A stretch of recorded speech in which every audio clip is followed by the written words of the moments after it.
The information provided by the speakers and/or presenter on Facebook and YouTube is for general informational purposes only. All information is provided in good faith. However, Constructive Talk makes no representation or warranty of any kind, express or implied, regarding the accuracy, adequacy, validity, reliability, availability, or completeness of this information.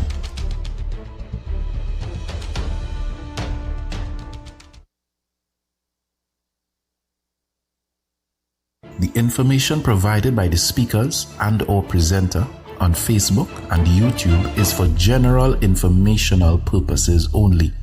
All information is provided in good faith.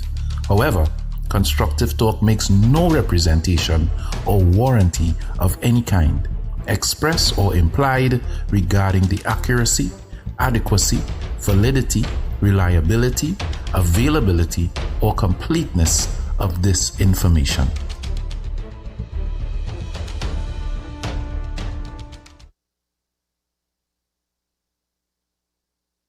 The information provided by the speakers and/or presenter on Facebook and YouTube is for general informational purposes only. All information is provided in good faith. However, Constructive Talk makes no representation or warranty of any kind, express or implied, regarding the accuracy, adequacy, validity, reliability, availability, or completeness of this information.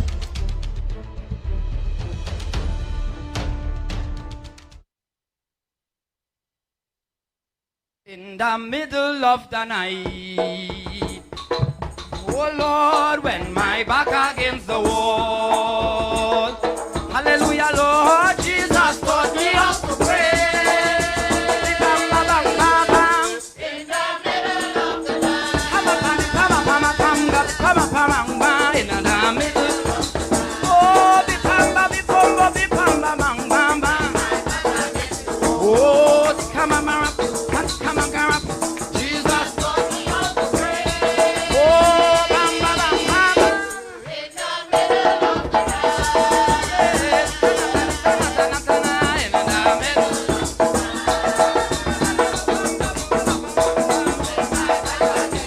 Oh, Jesus taught me how to pray. Oh, bam, bam, bam, bam, bam, bam. In the middle of the night. Yeah, yeah. Come on, mama, panga, mama, panga. In the middle of. Oh Lord, bang, bang. Come be mama, come, come on. Big baby, baby, baby, baby, baby. Come on, girl. Come on, mama, mama. Baby, baby, baby. In the. Come on, baby, baby, baby. Come on, mama, mama. In the middle. Oh, children, when am I back against the wall? Oh Lord Jesus, oh Lord, no man, no man, no man do anything. Oh no, in the middle of the night. Oh Lord, when my back against the wall, hallelujah, Lord Jesus taught me how to pray. Bang, bang, bang, bang, bang. In the middle of the night. Come on, bang, bang, in the middle. Oh, be pamba, bang, bang, bang. Oh, come on, girl. Jesus taught me how to pray. Oh, bang, bang, bang, bang. In the middle of the night. In the middle.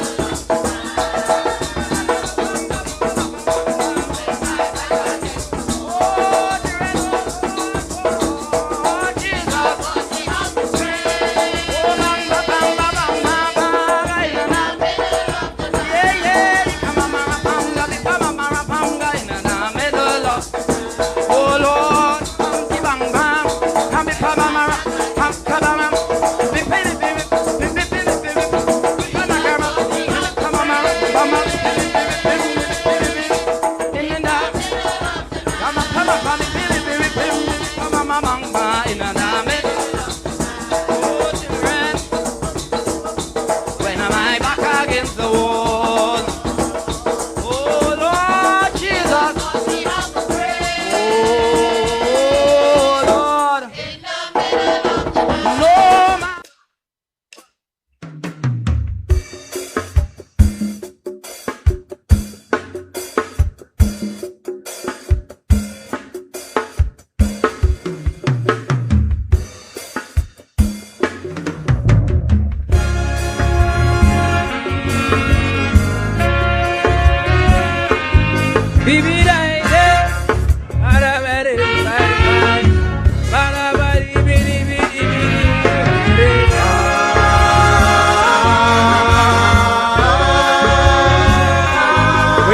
dog.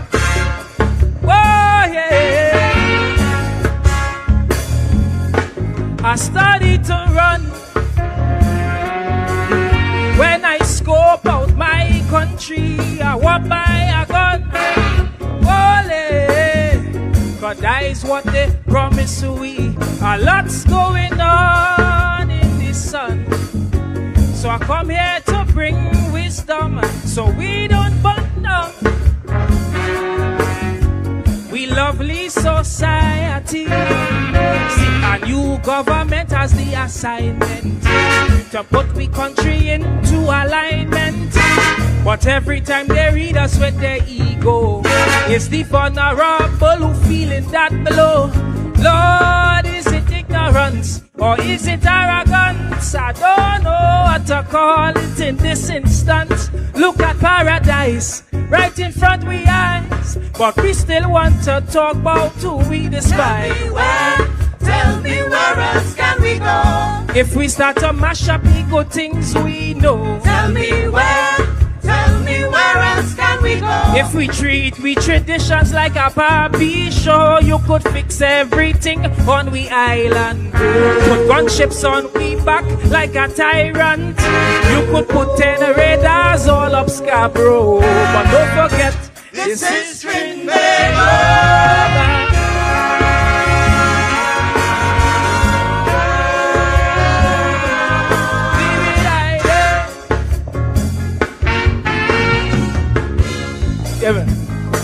We love we freedom, and every citizen will agree that no oppression will be accepted by our Trini. We come from long days on the ground, working hard until daylight come, so we'll see it wrong to be a financial donkey. Cause every day we see a new taxation that causing a new kind of sufferation. And when you don't create that irritation, you send police to fix with desperation. Lord, where's the common sense? Where's the true intent to make you think oppression is relevant? Don't be shocked, my friend, when we start to bend and you see them placards in front of the parliament. Tell me where else can we go? If we little children are not free to grow. Tell me where else can we go? If they try to ban the words in the calypso, you could try to stop social media or the taping of police murders. You could rewrite a bill like this also. But don't forget, this is Trinidad.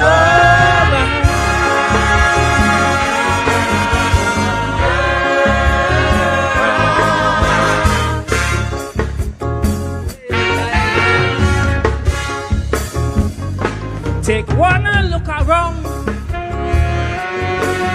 Even lingo and all could see confusions in tongue, and it's affecting everybody. Politicians and Facebook trolls, even Kaisonians lost their role. The world's upside down, and I'm worried for my country. Cause every day I see victimization, racial and social aberration. We saying is love and need to go wrong, but we spreading this thing like a toxin. Man, things getting so tense, some can't pay their rent, and the effect of this feeling permanent. But what scares me though, just so that you know, is the money we about to borrow. Tell me where else can we go? If the IMF start to pull we toe. Tell me where else can we go? If we toilet paper start to run too low, you could stress out the C-pepper worker. Take a fool and make him a leader. You could change every board cause it's your show. But don't forget, this is Trinidad.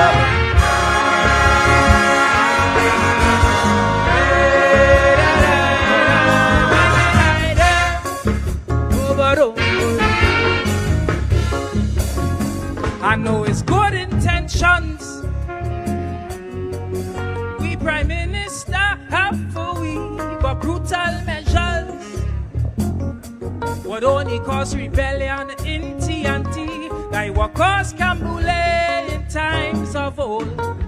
And it's so the story unfold. It's that rebellion that give we people identity. So careful how you deal with we intellect, 'cause DNA remembers every aspect. Not every time we cry it's just politics. Your mind could start to play you some dirty tricks. Look, remember that honor comes before minister, and that's why we give you so much power. So don't let us down and don't let us frown. We need to see our 360 turn around. Tell me where else can we go? If your promises that look untrue, Tell me where else can we go? if your own voters losing trust in you, you could do what you want with what intent. You could bar talk the independent bench. You could change the country that we once know. But don't forget, this is Trinidad.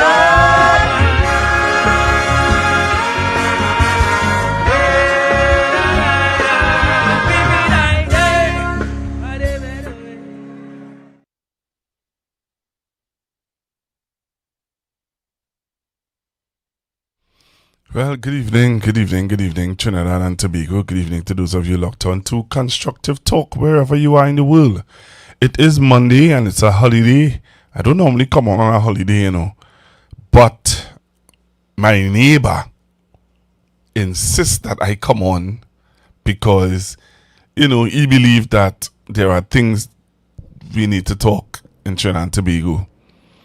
And not just Trinidad and Tobago, but the world. There are some things that are happening internationally that he thinks that we need to talk about, and there are some things that are happening in Trinidad and Tobago that he thinks we need to be abreast on, and he don't think I should take a holiday.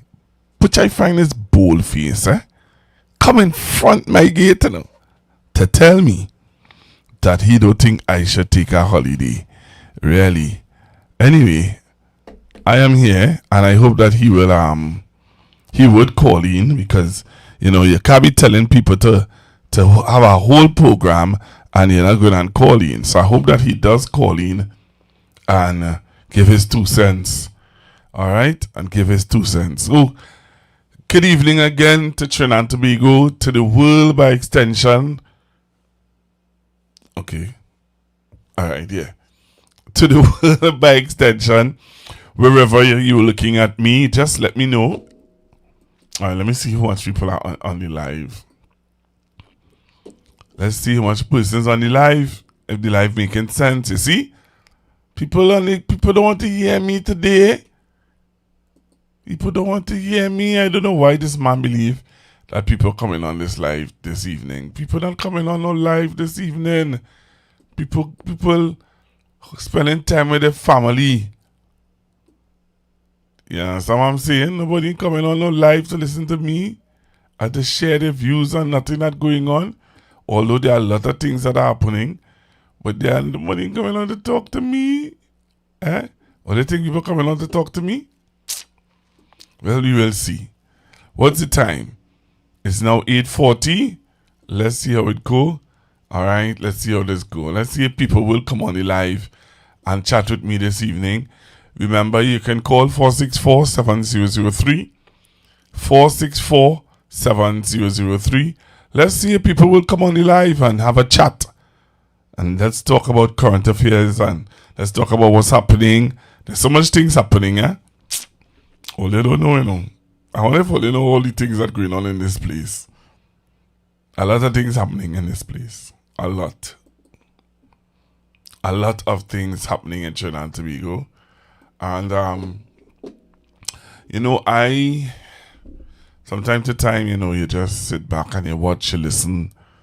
I see how the commissioner of police went to Cuba. Man, no shame, boy. Man went Cuba, you know, among the Baptist community. And another big speech to say, a lot to say. Also, we're seeing where the nurses and they are gearing up. The nurses and they are gearing up. Yep. The nurses and they are gearing up. Well, they would have done the little something, and we're seeing where it is affecting people. You know, it is affecting people. So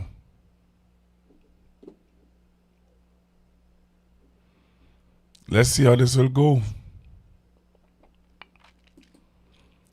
Let's see how this will go. You know, but I think that Trinidad and Tobago need to, I don't know how to say wake up again, because I really thought that this country, more and more persons are waking up to what's going on. I don't know how many of you saw the news this evening. How many of you looked at the news, aware of what's going on? There's a lot that is happening. A lot. And sometimes you can't keep up, you know. Sometimes you can't keep up, boy. You know what I mean? Sometimes you can't keep up with all that is going on in Trinidad and Tobago, and by extension, you know, the world. You're seeing, as I said earlier on, I was looking at something that was happening in America today with Donald Trump and all the protests that people protesting all over, you know. All over, people protesting, boy. And I looking at it and I'll be honest, I was a little taken aback that Americans were protesting like that.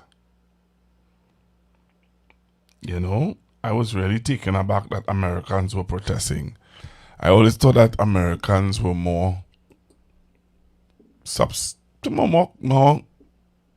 quiet. They wouldn't really make noise about certain things, you know. I was really when I saw it, I was like, wow, serious. So yeah, I don't know how many of you saw the ABC News and what's happening in America. So I'm going to show you this video and for you to see what's happening in America, because I think, you know, while we in Trinidad and Tobago, there are some people who have been seeing this to us, but I don't think many of us are taking them serious when they said that, you know, while we are leaning on America, leaning with Donald support, while the government supporting Donald Trump and leaning on Donald Trump's side, and but I'm watching what's going on in America, and it doesn't look as though Donald Trump is going to win the midterm, you know. No, it doesn't look so at all. But again, I might be wrong. But let's see. Take a listen to this. Trinidad and Tobago, take a look at this.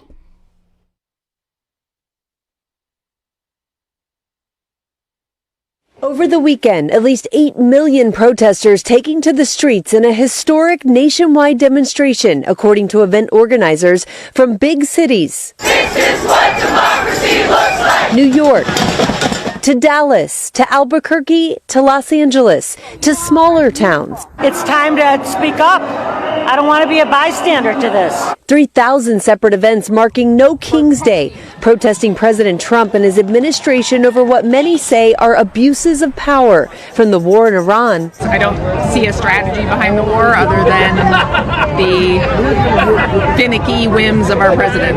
To the administration's immigration crackdown. No hate, no fear. ICE is not welcome here. Outrage continues over the deaths of American citizens Alex Preddy and Renee Good, both shot and killed by federal officers earlier this year. In Minnesota, Bruce Springsteen performing for tens of thousands. On the streets of Minneapolis.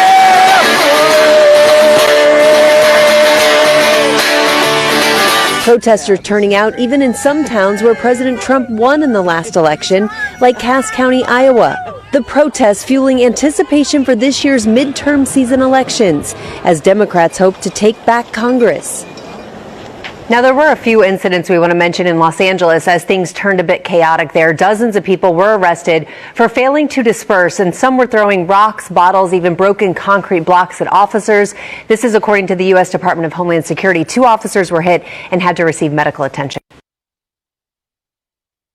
Over the weekend, at least 8 million protesters taking to the streets in a historic nationwide demonstration, according to event organizers from big cities. This is what democracy looks like. New York, to Dallas, to Albuquerque, to Los Angeles, to smaller towns. It's time to speak up. I don't want to be a bystander to this. 3,000 separate events marking No King's Day, protesting President Trump and his administration over what many say are abuses of power from the war in Iran. I don't see a strategy behind the war other than the finicky whims of our president.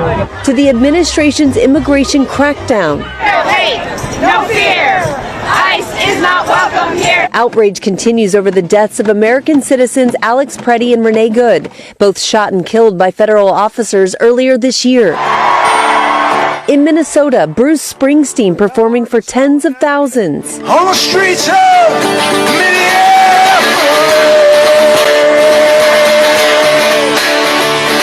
Protesters turning out even in some towns where President Trump won in the last election, like Cass County, Iowa. The protests fueling anticipation for this year's midterm season elections as Democrats hope to take back Congress. Now, there were a few incidents we want to mention in Los Angeles as things turned a bit chaotic there. Dozens of people were arrested for failing to disperse, and some were throwing rocks, bottles, even broken concrete blocks at officers. This is according to the U.S. Department of Homeland Security. 2 officers were hit and had to receive medical attention. Right. So I would like to hear from some of my listeners in America. I know that we have a nice listenership in America. So I would like to hear from you guys about this report that I just played on the program a while ago. You know, is it true? Not is it not if it is true, but tell me what going on in America? What is happening in America that you all think that we in Trinidad and Tobago need to be aware of? What is happening in America that you all think that we might be ignorant of and we need to be aware of? You know, I would like to hear from you all. If you all could call in and just say to us, well, yeah, Pastor Google, there was some protests, and tell us, what is the atmosphere in America right now? What is the atmosphere in America right now? Is it that, you know, people are really unhappy about Donald Trump? And you know, just give us an update. So the number to call is 1-868-466-5391. 466-5391. Those are the numbers you can call and share with us. From America, you can call us now. 466-5391. 466-5391. You can call in and tell us what is happening in America. What Why are they protesting? Yes, they're protesting against Donald Trump, but why? Why now? How is the midterm looking? You know, so those of you who are outside of Trinidad and Tobago, those of you in America, and you're listening to the program and you want to call in and say to me, well, Pastor Google, this is what is happening in America. This is the atmosphere that is in America right now. And people are unhappy. And this is the reason why people are unhappy. And, you know, there's more to come. There's more to come. I don't know. So that's why, you know, I said, let me play that video and get some response from people who are living outside of Trinidad and Tobago. Give us a feel now and tell us what is going on. Give us an idea what is happening in America right now with Donald Trump. Yeah, give us a vibes now. Tell us what's happening with Donald Trump. Tell us how people are feeling. Tell us what's going on. If you all could give us an idea of what is happening, we will appreciate. You know? I will appreciate it a whole lot to hear from my American listeners and viewers. So we're waiting for your call. We're waiting for your call. Alright, 464-7003. 464-7003. You can call now and share your view. Again, you know, we're taking your views on what is going on in America. You know, we in Trinidad want to know what's happening. What is going on? So,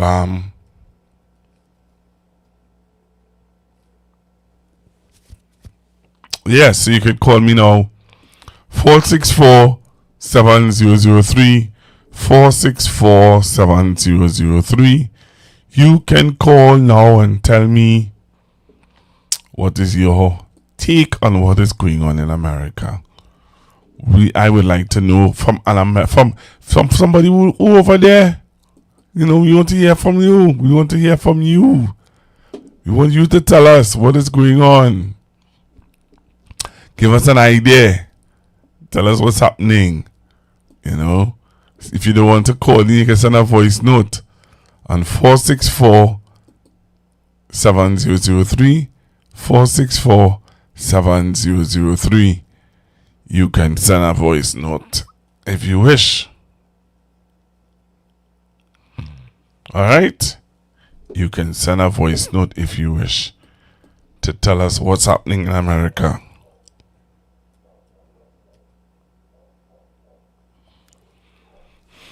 Alright, so I said let me play that video and see if I'll get any calls from America this evening to tell us what is happening. I know some of my callers from America maybe locked on and listening and saying, well, okay, I will call in and I will let them know, well, this is what it is going on.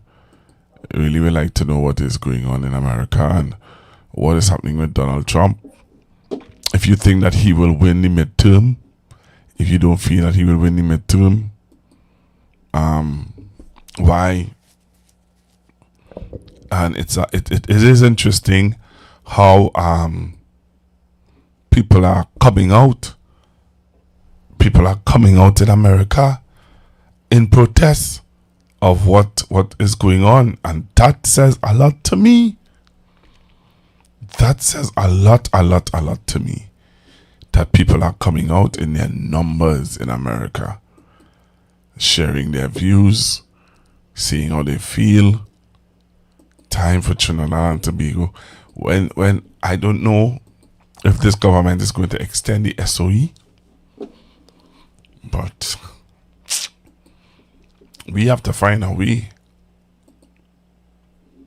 to lift our voice. We have to find a way to lift our voice. And It's just interesting. I really find it interesting what happened.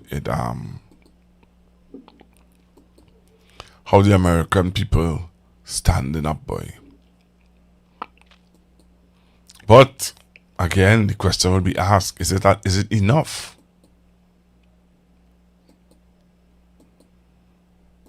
You know, is it enough to really make a statement? Is it enough to make a statement? That is the question.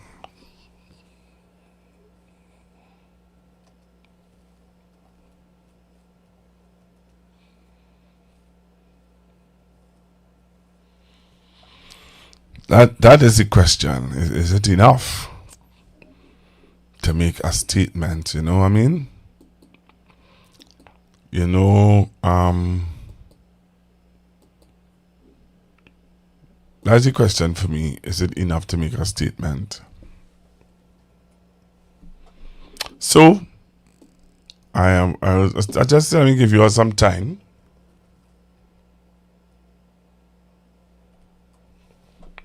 Give you some time to call in, but I'm not getting any calls. So I may have to move on to another topic. I may have to move on to another topic.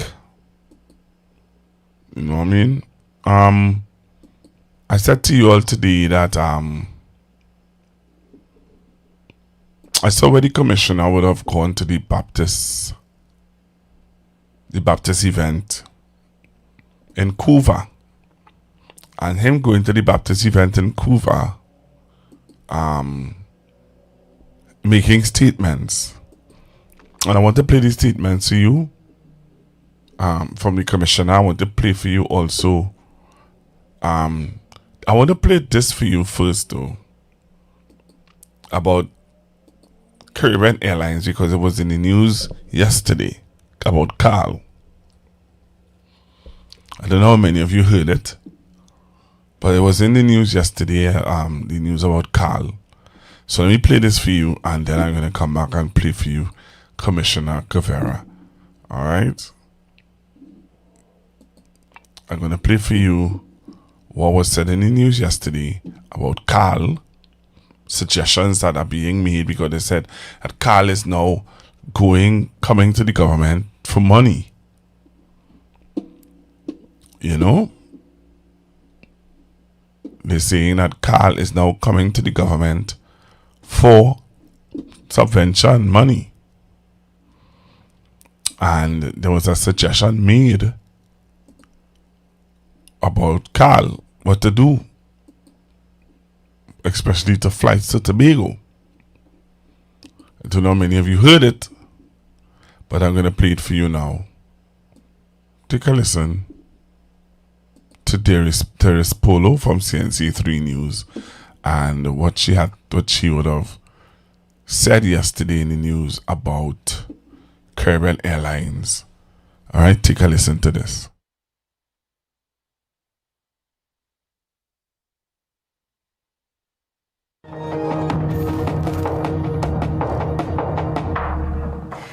Caribbean Airlines is seeking government support as it grapples with financial pressure. A Guardian media investigation reveals the airline has presented several options to the Finance Ministry, including the possible removal of the airbridge subsidy as it attempts to navigate an uncertain future.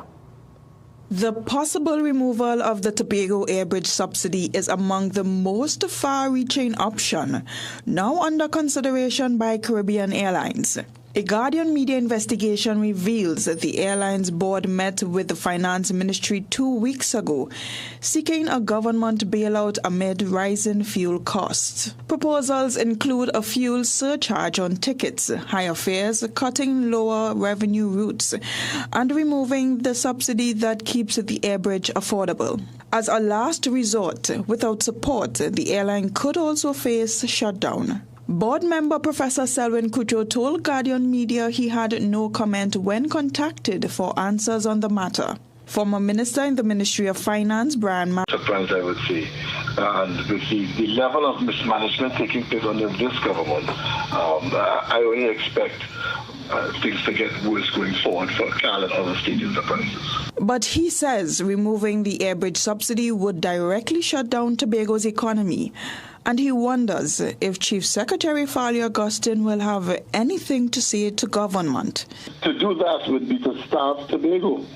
So I would love to hear what the THA and Mr. Farley would have to say about that. The subsidy on the airbridge was one, to make it affordable for Tobagonians to come to Trinidad and Tobago and to receive their goods and services from Trinidad to ply their trade, whatever trade it is they may have in Tobago.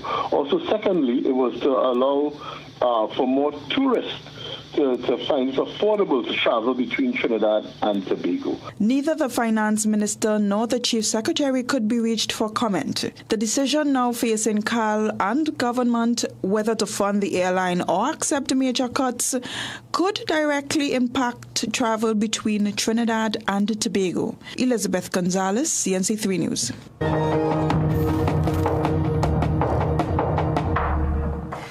Caribbean Airlines is seeking government support as it grapples with financial pressure.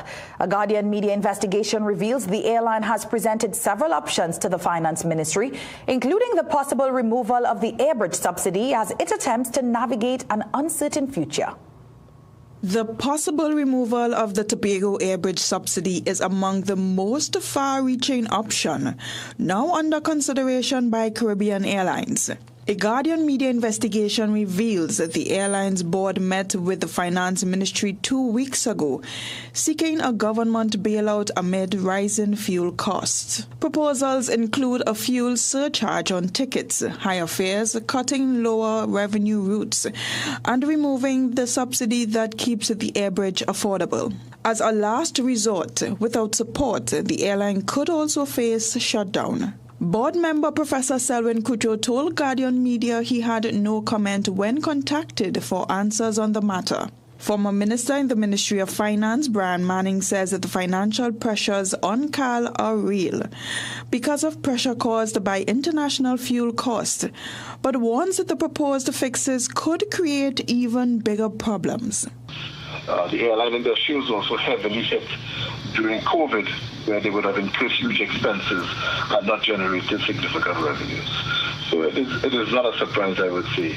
And with the level of mismanagement taking place under this government, I only expect things to get worse going forward for Cal and other state enterprises. But he says removing the airbridge subsidy would directly shut down Tobago's economy.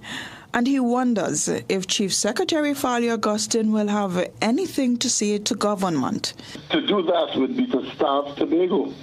So I would love to hear what the THA and Mr. Farley would have to say about that. The subsidy on the airbridge was one, to make it affordable for Tobagonians to come to Trinidad and Tobago and to receive their goods and services from Trinidad to ply their trade, whatever trade it is they may have in Tobago.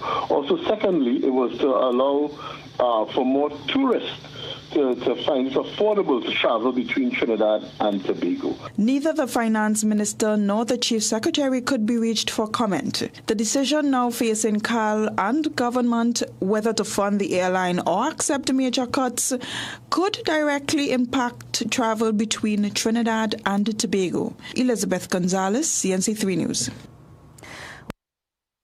Prime Minister Kamala Bissambi-Sasso says her life and leadership were shaped by the spiritual Shouter Baptist faith as she vowed to build a secondary school for the community.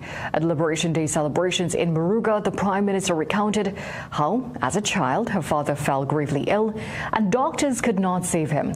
She said it was after turning to the spiritual Baptist faith that his life changed. My family was desperate. And then an uncle and aunt told him to visit a spiritual Baptist church in Pina, where the elders were known for powerful prayer. And as God is my witness, from the very first service my father attended, his health began to improve and his life was spared. Well, she said that experience led to her baptism and a lifelong motto to put God first. Meanwhile, the country's top cop is apologizing for the role police once played in suppressing the Spiritual Baptist faith. Commissioner Alistair Cavaro says the service now views the Spiritual Baptist community as a partner in the fight against crime. Derek Achong reports. Police Commissioner Alistair Cavaro is apologizing for the role the police once played in preventing spiritual Baptists from practicing their faith for more than 3 decades. At a ceremony in Couva to mark Spiritual Baptist Liberation Day, Cavaro reminded worshippers that between 1917 and 1951, officers were required to enforce an ordinance that silenced their ancestors' cultural and spiritual expression. He noted that despite the ban, the faith survived and eventually thrived. We acknowledge that the instruments of the state, which included at that time the Trinidad and Tobago Police Force, as it was known, was used to suppress your community, and today we stand in a different place.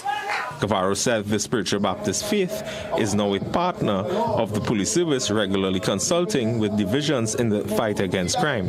I felt that this is what was lacking in Trinidad and Tobago, the return to spirituality from the street level up. Because when you, the spiritual Baptist on the corner praying, they ain't selling no drugs, you know. Archbishop Wayne Jones also addressed the congregation, paying tribute to the struggle endured by members of the faith, while urging them to look forward with hope.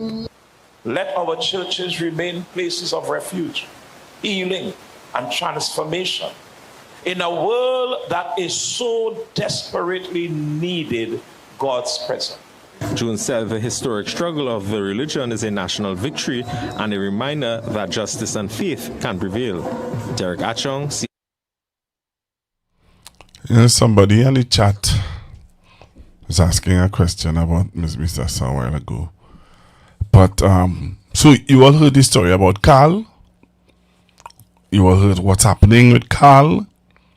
Tonight on the news, Fally would have said that he hoped that it doesn't go that way.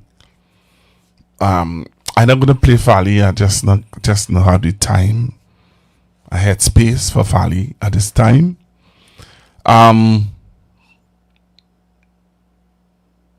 So I played Carl and what's happening with Carl. Tobago Fear. Well, I'm gonna try to have Mr. Manning on sometime this week so that he could give us an idea of if Carl was to remove the subsidy, what will be the price to go to Tobago? With the removed subsidy, what will be the price to go to Tobago? Let me tell you something. If they remove the subsidy and we have to pay the correct fee to go to Tobago, the question to me, what I would like to ask is, here's the question I would like to ask. The efficiency of Carl to Tobago. Somebody said 800. Yeah, because I think we're paying 400 now. So it will be 800, somebody said. 4 to go, 4 to come back. The question I want to know is the efficiency of the airline. Will the airline be efficient? That's the question. Somebody say 800 one way. Are you serious? That bad. 800 one way? Somebody said the price would be $1,000. Are you serious? Nah, man, only just putting figures there. Only not being real. Only not being honest. Somebody said very serious. Wow. That's how much it will come up to in serious? Good night. Madness, somebody say. 800 one way. Okay. Somebody say 800 one way. I just want to know what will be the price to go to Tobago. Right? The Prime Minister today would have said how she became a Baptist Hindu. The Prime Minister is a Baptist Hindu. Because even though she got baptized Baptist, her father was a Brahmin, and he was a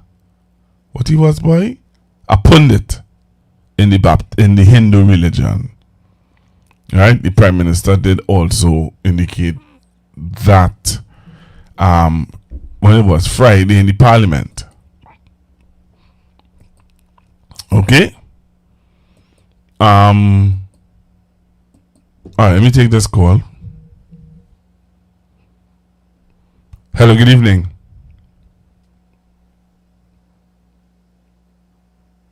Hello, good evening. Hey, good evening, sir. Good evening, sir.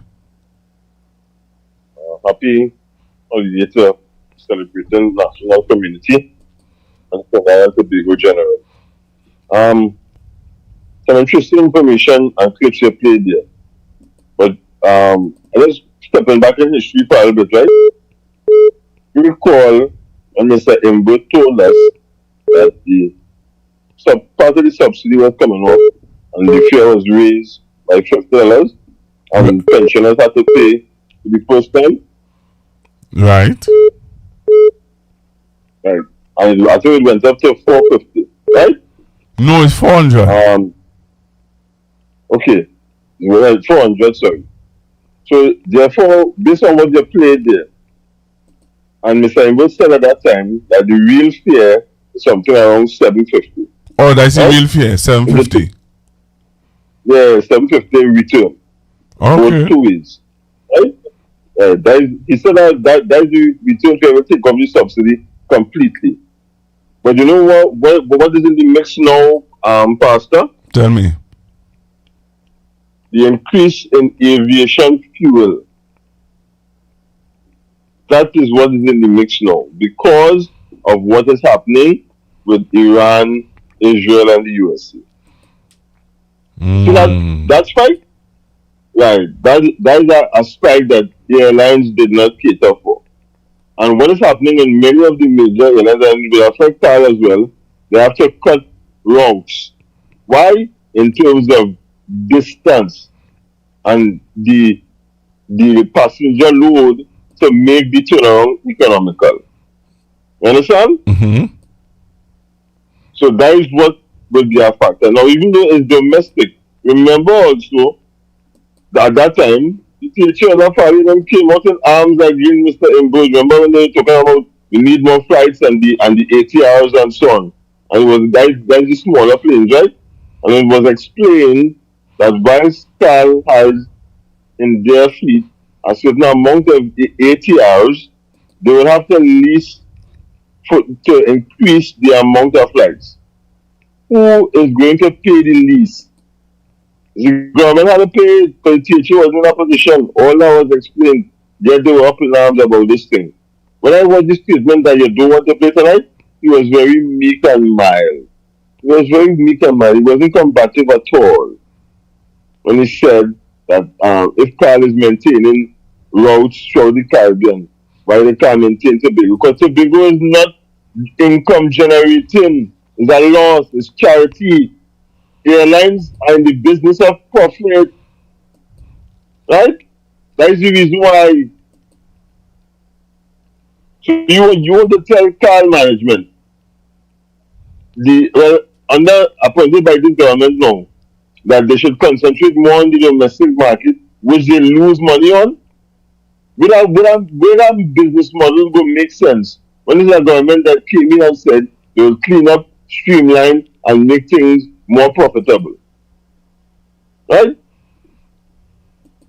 That thing, Mr. Guevara and his apology. First, I can tell you that no member of the then trial police force who would have oppressed the Shadow Baptist community is alive now. Oh gosh! that is an apology in space. The apology is an apology for not giving them exactly It's vacuous. It's vacuous. It just again likes from people who don't know about our history. But So the let me fact ask you is- something just now. But what the police force that we have today, is it the same police force back then? No. So then we talking. Yeah, the police service. It became the police service after the Derby Commission report in 1965 made certain recommendations, and the name was changed by Act of Parliament to the Trinidad and Tobago Police Service. That is when Chapter 1501 was first enacted. Right? But let me ask. But listen to this. What I'm asking you. Yeah. The police service or the police force which changed into the police service, was it the same? Yes. What it was the Trinidad and Tobago police force was there at that time when they were running down the Baptist community. Yes. 1917 to 1934. But you see again, the historical perspective is important. In 1917, when the act was when the ordinance, here they use an ordinance. Ordinance is colonial language for acts for laws. We are acts not because we're independent. The ordinance was passed in 1917 by a colonial administration. Well, that is why I'm asking you that. That is why I'm asking you that, because they make it appear, they make it sound as though. Let me be blunt with you. They make it sound as though it was Dr. Eric Williams who tell the police service or the police force to run down the Baptist people. Thank you. Now here what happened, Pastor. You know that the chief servant, Tubal Uriah Buzz Butler, was a Baptist minister. You are aware of that, right? Of course, he's from Faizabad. Of course, my family from Faizabad. Thank you. Some of my family from Faizabad, so I know that. Thank you. So you see what they're trying to do? You see, and that's why you have to give people the historical perspective, which is what I'm doing. So like I was telling you, we were under colonial administration.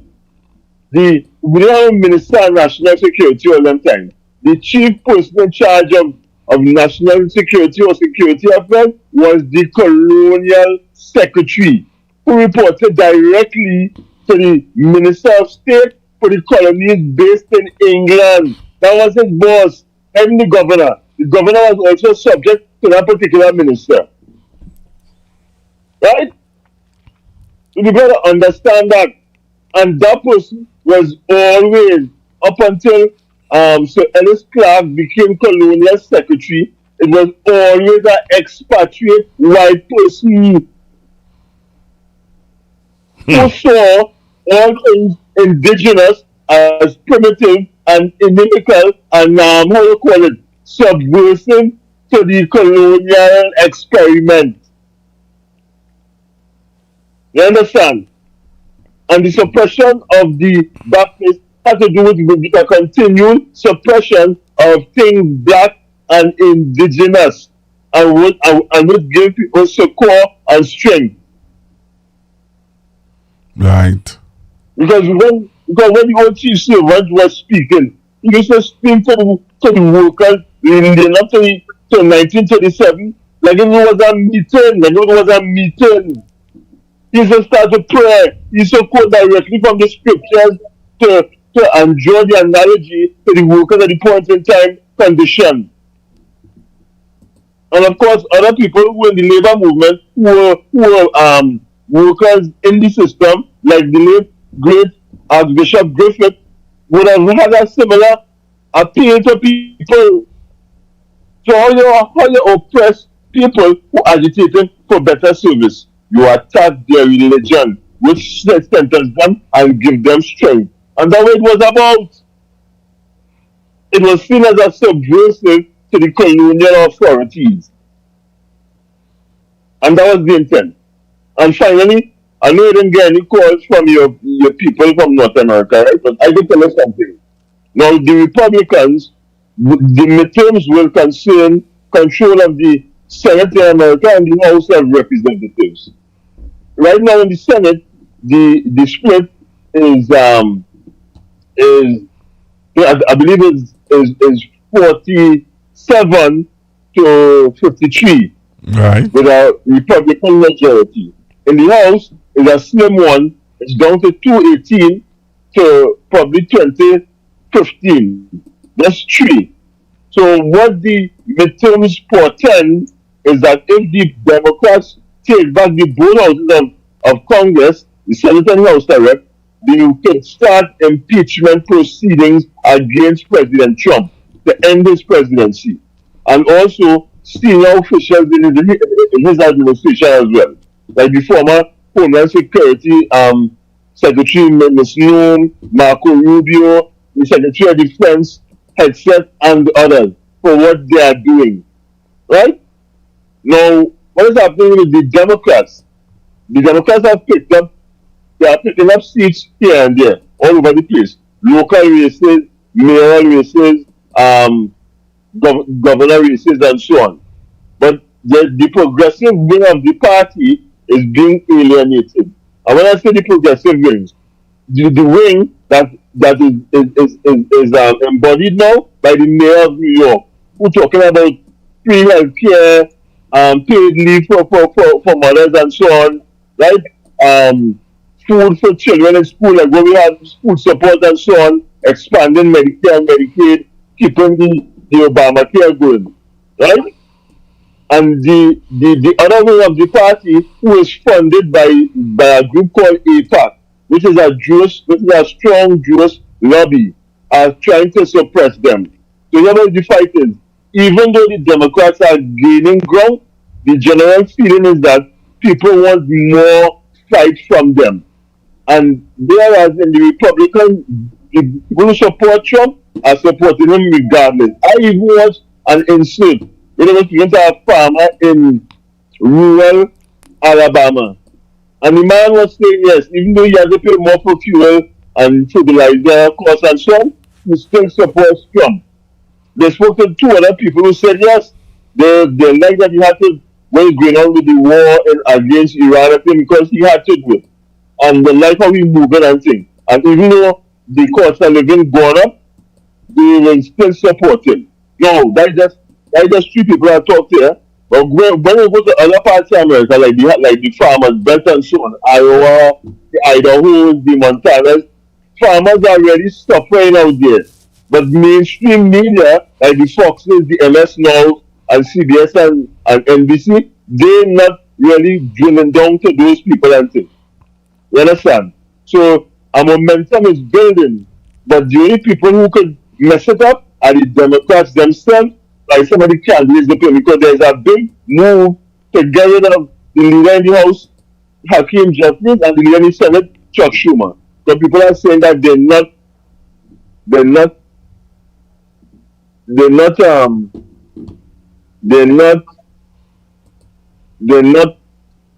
serving the aims of the party.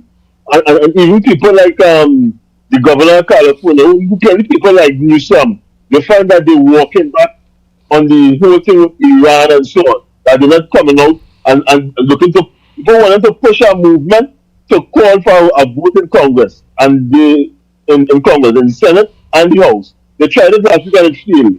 So that's what I'm saying. So whereas there's dissatisfaction, there's a poster by the name of Harry Enton, very interesting fellow on CNN, and his post there show how underwater with the base Trump is.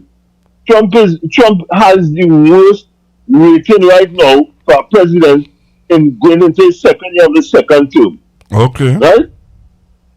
Right? In terms of he is like, he has swung from like plus 17 to in some cases minus 27, minus 30. That's a big swing.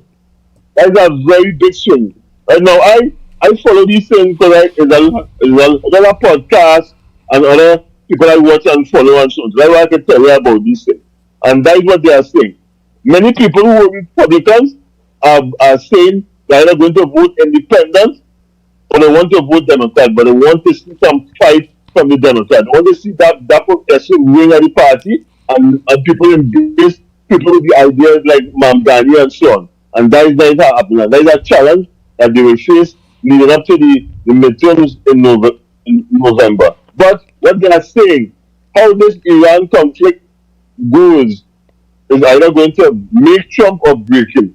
Because if he succeeds in what the objective was for Iran, right, it will say, all right, you see, the man was right, he was a great president. And if he fails, particularly if, like they are saying now, they are predicting now that he's looking to launch ground troops to invade Card Island and actually send paratroopers on the ground in Iran. They are saying if that fails, like what happened in 1979, when the Delta Force attempted to rescue the Iran hostages, that will be the end of his presidency.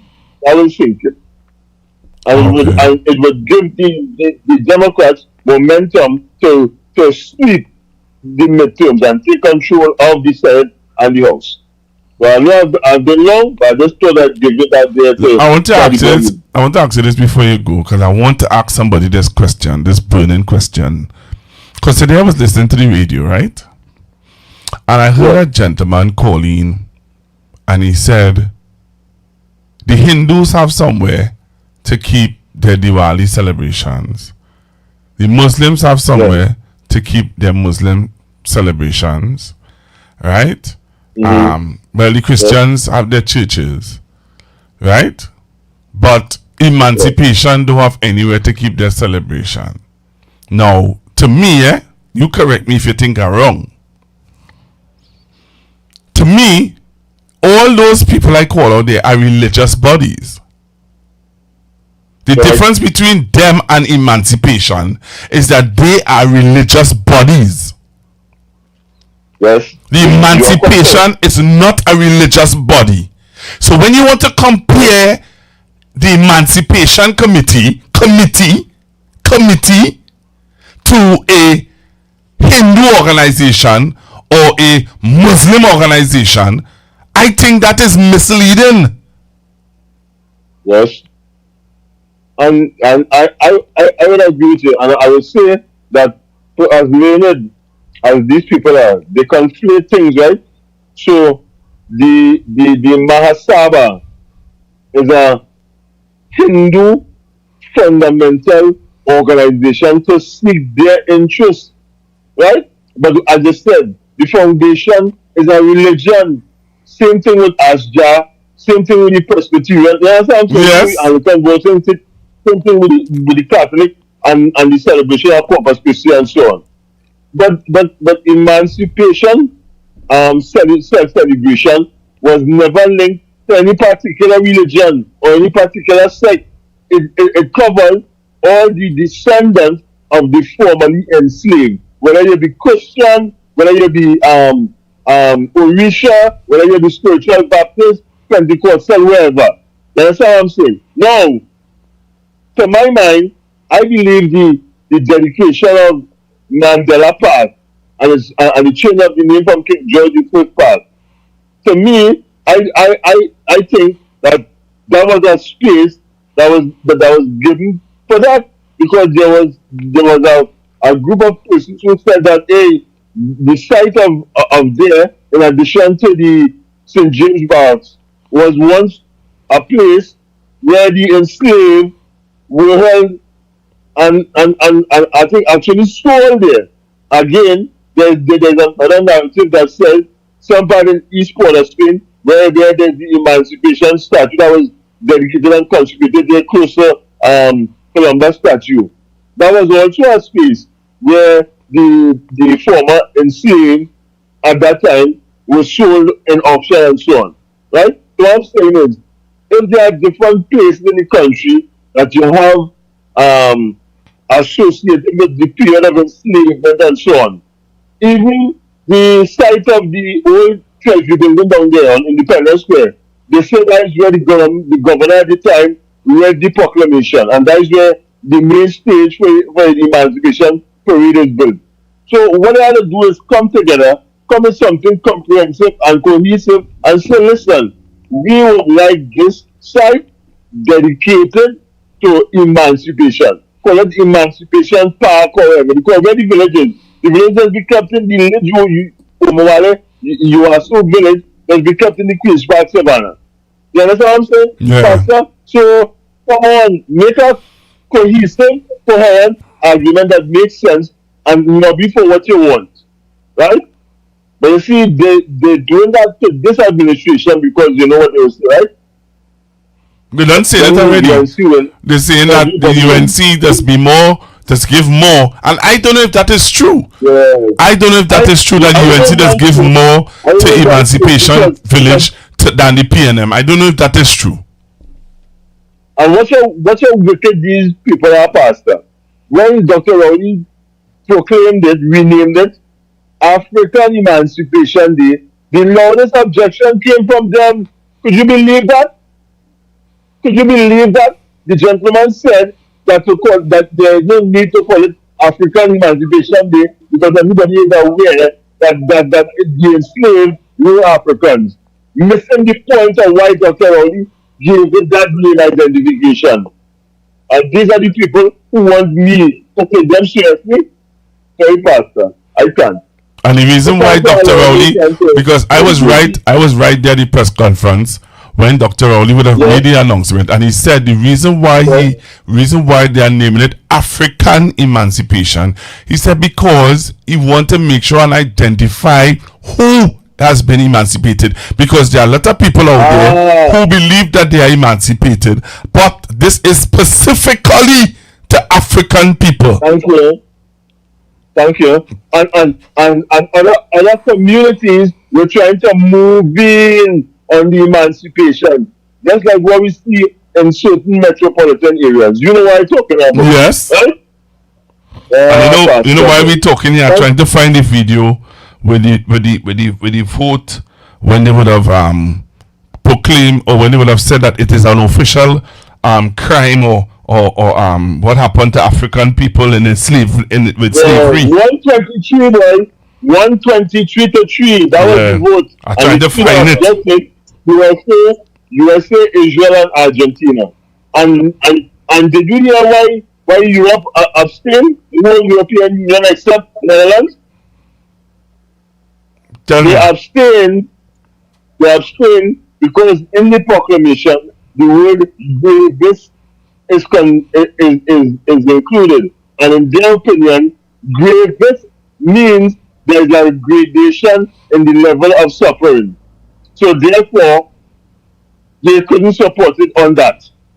You believe these people, Pastor? That was the reason of the European Union. Right? But I am glad that the proclamation came about in the timing of the second decade for people of African descent. I know many people not aware of that. But the second decade continues until the end of this current decade, going into the next decade. Because we began next 10 years, after the first 10 years. So it began in 2025 and will continue to 2035. Right? The second decade for people of African descent. You know, and I will urge at some point to probably link up with Dr. Lavelle and have him come back and explain to us the importance of that in addition to the reparations issue. And now that this thing has been declared, Pastor, it would mean that the reparation issue could now have some teeth to go forward, because that is what official recognition by the United Nations brings to it. It gives it weight, and not just for us in the Caribbean and other people in the Caribbean. And it was important that it was Ghana that took that resolution to the floor for voting on the floor of the General Assembly. It was very important. And it was Ghana that did that. Thanks for that, Pastor. You're welcome. You're welcome, sir. All right, so taking your calls, 464-7003, 464-7003, 464-7003. Yeah, so I don't know, some people are so, I don't know, boy. Some people just like to hear themselves, I convinced about that too. There are some people who like to hear themselves on radio, on talk show, on all kind of things. They just like to hear themselves. Hello, good evening. Yeah, Pastor Lugo. Good night. Good evening, sir. And all the best for you for the sort of Liberation Day after this celebration today and all the callers tonight. Well, it's really Liberation Day, Baptist Liberation Day. Yes, Baptist Liberation Day. Yesterday I would have heard, Saturday I would have heard Senator Foster Cummings saying that it is not Shouter Baptist Day, it is the Baptist Liberation Day. It was Shouter Liberation Day? No, it's Baptist Liberation Day. Oh, okay, all right. But thanks for the correction, Baptist Liberation Day. You was talking about the NJAC and them, and they was trying to what? They was trying to say that they supposed to be repeat what you're saying, but then they find that they're not they're supposed to be something. No, what I said was that a gentleman was saying on a radio station today that the way how that the Emancipation Committee should be treated, the way how the Hindus are treated, the Catholic the Muslims, right? The way how the religious organizations are treated, he believed that the Emancipation Committee should be treated the same way when they are not a religious organization. No, they're not organization. You understand? Them is not religious. You understand? The Hindus and them and all the other religions, they can call on the members to get to pay offerings, to pay tithes, to pay things to help the church and to help to reach out to people, to help other people who in need and all that. But the Emancipation Support Committee is an African-based thing. They have nothing to do with religion. Leave them out to get help. Them have to go and ask the government for money. Them can't go, well, at least they could go, but they would hardly ever get help from African people except to give them money to do anything. When they go get a little scrum, they don't really get money and they don't set to really build up a community center or to build something for the African people. You understand? Most of the religion organizations, the Catholic, the Presbyterian, the Hindu, the Muslim, they have a structured, well-organized organization where they could ask for the members who is members of the faith for money, and the members would distribute money. All right. These people and them could do that. If they do it, they will hardly get the kind of financial support from NJAC members and who the youngest and the African people. Some of them, they ain't going to really get them the kind of money they want to really do what they want to do. So that's like chalk and cheese. It's no comparison. Thank you very much. You understand? Yeah, man. Yeah. All right. All right. Good night. Same to you. All right. So you continue to take your calls 464-7003. 464-7003.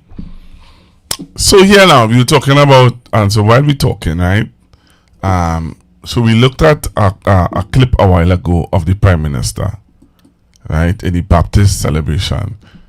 All right, let's take this call. All right, let's take this call. Hello, good evening. Good afternoon, Pastor. Good evening, sir. 10%. Pastor.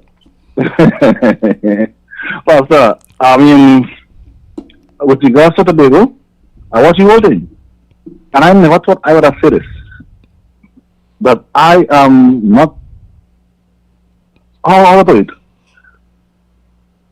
I'm always kind of happy to pick Parliament for because the family can't blame this on the government, you know. Because the party he's entwined with is in charge, and I will listen. I will decide to pay attention to Dr. Fally. And rightly so. Fally whole or change. Fally doesn't really work again. You can imagine if this was what happened and Pena was in power. You can imagine Fally. How he like him. He like him. I could just imagine They will come in town and protest. Pain in power. His friends in power. So you know he can't open mouth. He like a school boy. The man barely even hear folly voice. And with regards to our this lady, I mean last week she was in a mosque. And she come now and telling people she's a Baptist. And she gonna be a Catholic. She gonna be a Presbyterian.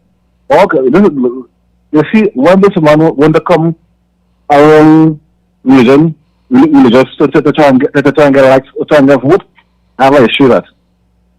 Because we both know, Pastor, you can't be too religious. Hey, Pastor?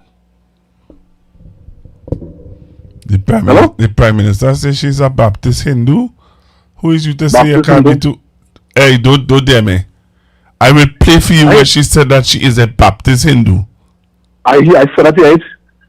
No, I want to play. I want to play fresh. Fresh. She before that back in she said,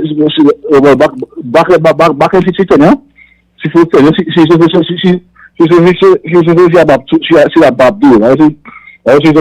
Baptist. Well, let me play for she. I'm gonna play her. I'm gonna play her playing. I'm gonna play her saying, sorry, that she's a Baptist Hindu. I hear that. I was new about it. All right, so take a listen.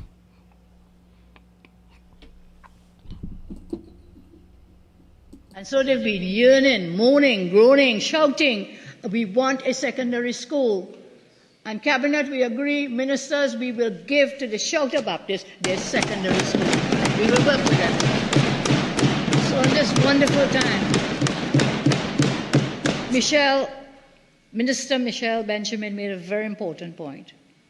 There was a time when she said about discrimination, and she tried to clear up some misconceptions, that persons of the faith were ashamed to be seen or heard talking in the faith of the Spiritual Shelter Baptist. I knew that. I was a little child when my father took me down to Queen Anne Beach with my sisters and brothers, and we were baptized, and we continued to go to church and so on. Down in Penal, there was a Baptist church there, Reverend Mother. They took us as little children, and they trained us. My father came from Brahmin Hindu Pandit, so that side of the family trained us as well. So I'm half Hindu, half Baptist, but above all, I'm a child of God. I am a child of God. And we respect all faiths, and I'm saying we must provide for the future. On this great day then, Michelle Benjamin, Minister, I agree. Let us make a joyful noise unto the Lord.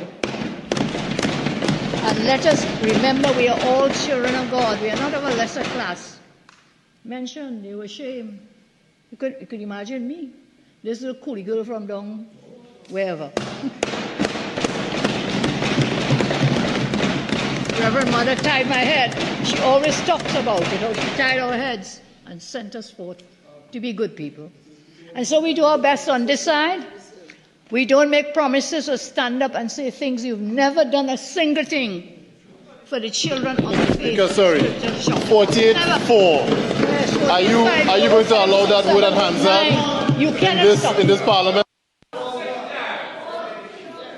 I'm sorry? Mr. Speaker, are you going to allow that word and hands in this parliament? 48-4. It's not a question of allowing the word, it's an anecdote being given. It's not a question of it being directed to anyone.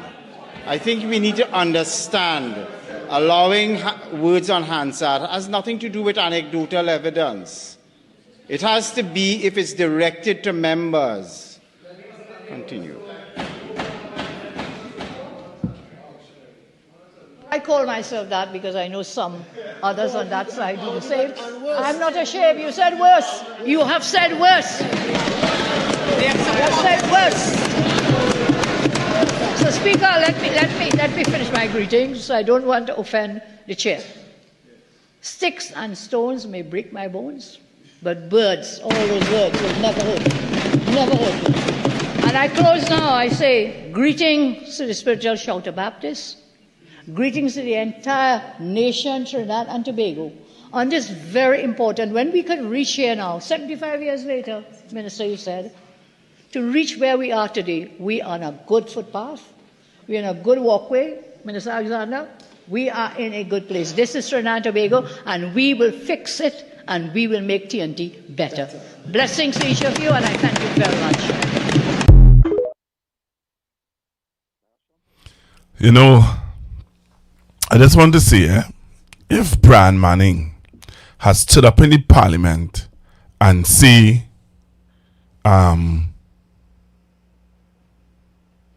this nigger boy from Cookie, I am sure the UNC would have got up and say imputing improper motive, Mr. Speaker. And the Speaker would have said to him, take it back or refrain from using such language. Honestly, if Brian Manning had said, I am a little nigger boy from Cookie or from Marabella, they would have said imputing improper motive and have quoted from the standing orders. But that biased speaker, and I want to talk about that too, because I was listening to a radio program again, and here a man calling and saying how the opposition did not oppose the Speaker of the House when he was voted in, when he was brought in. First to begin, as Dominic Romain said, nobody knew who was going to be the Speaker of the House. Nobody knew who was going to be the Speaker of the House, number one. Number two, when the Speaker of the House was put in, I often ask myself, when I had Brian Manning on with me, every time I asked Mr. Manning something about the Speaker of the House, he would always try to divert from the question, not answer the question, try and swingle his way away from it. I dare ask him. I call him, I say, Brian, why every time I ask you about the Speaker of the House, you always try to avoid the question, evade the question. He said to me, because I can be hauled before the Integrity Commission, and he said they can do two things. They could remove me from the House for the rest of the sit-ins, or they can discipline me in different ways. And I was like, okay, but those are things that need to be that the nation need to be educated about. Hello, good evening. Hello, good evening. Good evening, Pastor. Good evening, sir. Good evening, Trinidad and Tobago. Let me be short. Let me be direct. So, the Honorable Prime Minister says she is a Baptist Hindu. Yes. Let me tell you something. I waiting to see Gopi Singh, the little young man that was sit down next to her. But he was right there. All the other ministers, I waiting on them to put on their garments. I want them to come and tell the nation that they are also supporting Baptist Hindu. So I want to hear that. Wait, just now. There is a picture with all of the names that you call out there. There is a picture with all of them. I'll put up the picture in a little bit. Go ahead. Yes, there's a picture, but where's the audio? Audio of what? The only person that put on the audio is Mrs. Kamala Prasad. He says, sir, Mr. Google, I'm too big and too old to be fooled in this world. Right? And I will not let people fool me or make a fool of me. If they do not like my opinion, I respect that. I respect their opinion. But you have to respect mine. I will not let someone make a fool of me. Thank you. All right. But there is a picture of all of them at the Baptist celebration. Right, look at here. Yeah, man, there's a picture of all of them at the Baptist celebration. I want to put it up just now. There's a picture of all of them, man. In the Baptist celebration. All of them. All of them. Let me tell you who in the picture. You have Dr. Munilal in the picture, Barry Padarat in the picture, Roger Alexander in the picture, Julian John in the picture, Miss Bissessa in the picture, and Miss Michelle Benjamin. Hello, good evening. Yeah, so I know one of my call you up just now. And we were saying, don't get what they want. You can imagine a parent use the N-word. To describe himself? To describe himself? Nah, man, they will crucify him. All them will talk so much in the morning, but he clear on that. All of them. But you know what? She can say what she wants. And it was okay. It was okay, man, because last time I checked, that was a very statement, you know. Last time I checked, that was, so how can we possibly want that word to be answered?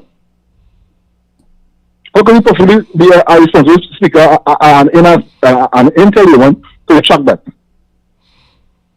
But you know, if, and with that was kind of some I can't talking because that's well, you know that as when you used to work in the office, anything off that on the back while the other people say what the hell they want, but anything any left movement anybody would like you, but the other people who was right after you can say what they want and cut any in them. I don't take contact because I don't know that's long time chat bias. Because let's see now if that really doing that because that right Dr. Oli and but who appoints the board of that? The Trinity government. Thank you. So they could be not biased. So I was going to see what they want to say about this. Because this is a statement. Anyhow, that being said, I have nothing to say now. I have nothing to say. Your partner come into bed and do damage control the gate? No. I was saying is it a Facebook clip? No, TikTok. No, I ain't get that. Send it to 464-7003. I sent that to you. I go look at that.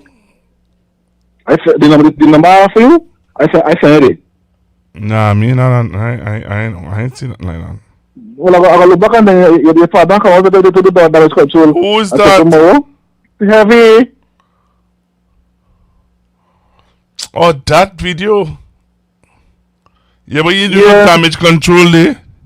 You try to do the that was control. I'm talking about host train. You remember when Dr. Ali said host train until 2027? How he and his friend John? Yeah, but I hear you. So he going out now to tell me host train because he got work. I'm not doing anyway. Later. All right, caller. I know what we talking about. Hello, good evening. Hello, good evening. On that video. Hello, good evening. With controlling. Caller? Evening, Pastor Google. You have to load on your TV. I turn off my TV. I'll lower it down, I mean. All right. The Mr. who called on the radio station, I just call him constructive conversation. He's a member of the scrap iron business. He always talking about the breakfast shell and in the market and this and that and the Emancipation Committee. Every time, and he's the one who say that under the UNC, the Africans get more thing. But when the host challenged him the second time, because he come back talking, I have to challenge him. He said, well, I know. She said, let me talk to somebody else, because this man is coming up with the same thing over and over and over. He used to have a paid program on the other station where you used to work. Yeah. He had a paid program there every Thursday. And he always say he had supported the NJAX. He had the first party ever vote for, but then after all his polling, he's a PNM. Oh, and this and that and the other. I fed about that man. Let us still listen to that station? No, I don't listen to that station again. I will listen to the one where you're here. I used to listen to them, and I turn to when you was working and when you and Sharon leave. And all it wasn't on the TTT station, I'll turn back to them because I'd rather listen to them than to listen to anybody on your past working place. All right, then. Thank you very much. Okay, have a good night, Pastor. Same to you. Bye. Bye-bye. Someone sent me a message from America saying, the gas prices affecting me, Pastor Google. Food prices going up. So that person sent me that message letting me know that gas prices is affecting them and food prices are going up in America. All right. I wanted to get some calls from America earlier on this evening when the program started. We wanted to get some calls from America, letting us know how is it, or what is going on, what is happening in America. We saw where over the weekend there was a lot of protests. And on top of that, we see where people are coming out and making statements. And there are persons who are saying that the midterm is going to be very different. Very, very, very, very different. So that is something that we were talking earlier on. And that's why this person sent a message. Hello, good evening, sir. Good night. Hi, good evening, sir. Good evening, sir. How are you? Hi, cool, man. What's going on with you? Hi, cool. Talk to me, you're live. I want to ask the Prime Minister to produce a birth certificate. Oh, what will be on her birth certificate? If it would be Baptist or if it would be Hindu? Yeah. Most likely it will be Hindu. Well, all right. So that proved the point. Most likely on her certificate it would be Hindu. Or any official documentation that will ask you what is your religion, Anglican, Roman Catholic, Hindu, others, which one? You can never be Baptist Hindu. You're either or. That's one. Right. That's one. Two, that misinformation that you're portraying to the Baptist people that you're so care. That's just mamagism. The sad thing about it is, caller, Ms. Bissessa stood up in the parliament and told the opposition, PNM, that they did nothing for the Baptist community. And that is so untrue. She said that they did nothing. Only did nothing. First to begin, the Baptist community got land in Kuva. I was just about to bring up that point. On top of that, they also got money to build the convention center and a cathedral. Lovely. Thank you very much. They also got land for a burial ground so that they wouldn't have to fight up with the Hindu, Muslim, Christian, everybody for burial. They have their own burial ground. Right. Previously, before that,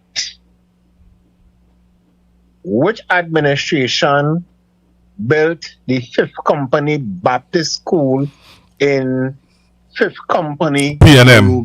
in Yanwok? P&M. Ah, okay. So how could you, understand, accuse the P&M administration of not doing anything for the Baptist community?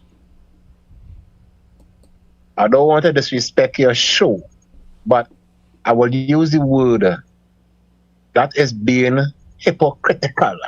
Very hypocritical. Right?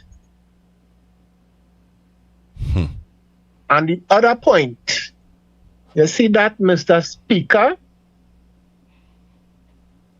You see that, Mr. Speaker of the House, Pastor Kuko? I don't want to disrespect your show. I don't want your show to be red flag, right? But that is a very disingenuous Speaker of the House. Very disingenuous, right? He is not neutral. And I will give you a background history of his past. Well, I think everybody know it, but the judgment? Not only on the judgment, he is a convicted criminal. Yeah, that's what we're talking about, the judgment. Yeah. I know about him. Right? So he can't come and tell nobody nothing in the parliament to make it feel that he's all of that. He's a convicted criminal.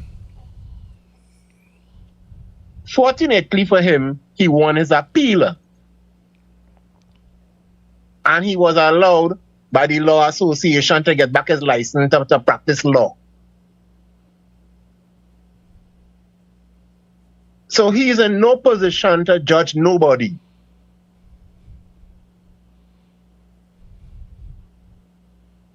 I know him personally. When I say personally, I know about him. I know about his history. Right? He is in no position. Right? Yeah, man. And that terminology, thirdly, that terminology that she used to describe herself, understand? I don't want to repeat the connotation. That is unparliamentary. That is very unparliamentary. Had it been a member of the opposition, you would not hear the end of it.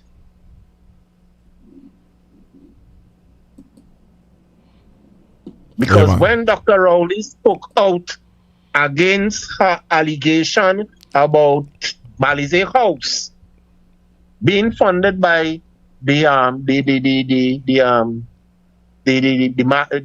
mafia, the drugs,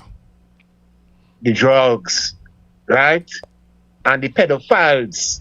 And when Dr. Rowley, he had a press conference with the media, you didn't hear the end. People only conveniently heard the word JAMMET.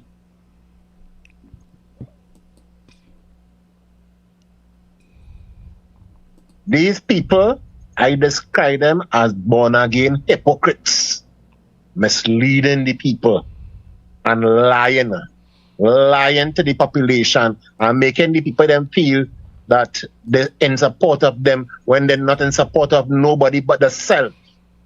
Pastor Google, have a good evening, sir. Thank you very much.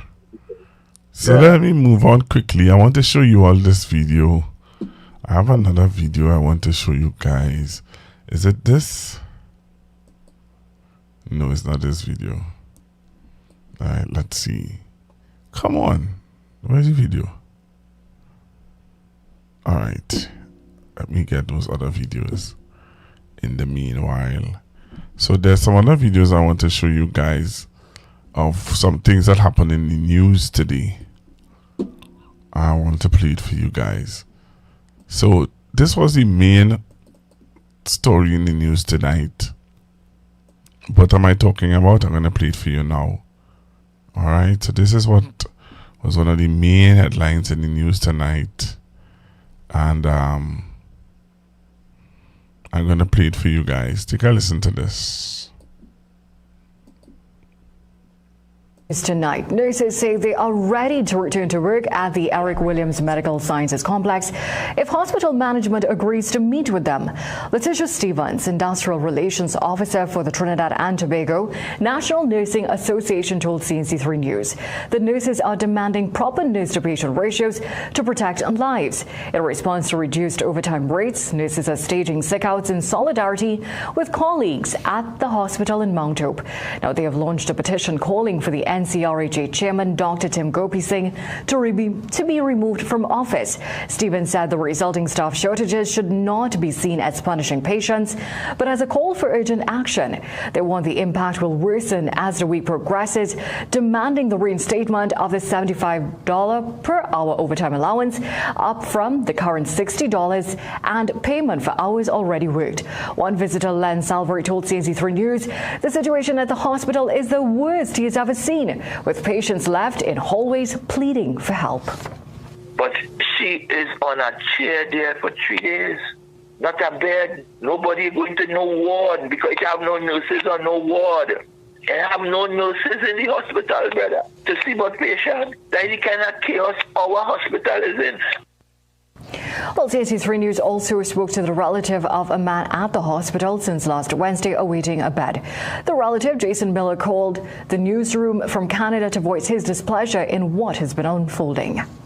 We rather that person die, and then we will show the government that we nurses, we want more money or we want whatever, right? Seriously? Life over what? That doesn't make any sense to me, though. And it doesn't make any sense to me. I can't wrap my mind around these type of thinking. I don't understand this. Ethically, nothing. Now, CNC3 News understands the staffing shortages today extended to the Mount Hope Women's Hospital and the St. Joseph Health Centre, while no staff reported for duty at the operating theatre of the Eric Williams Medical Sciences Complex. Well, calls and messages to Health Minister Dr. Lakram Bodo and Minister in the Ministry Dr. Rashad Citron went unanswered. We await responses from President of the TNT National Nurses Association, Edie Stuart. Well, on the back of that story, today we asked, should the Prime Minister intervene to end the impasse between the RHAs and the nurses? I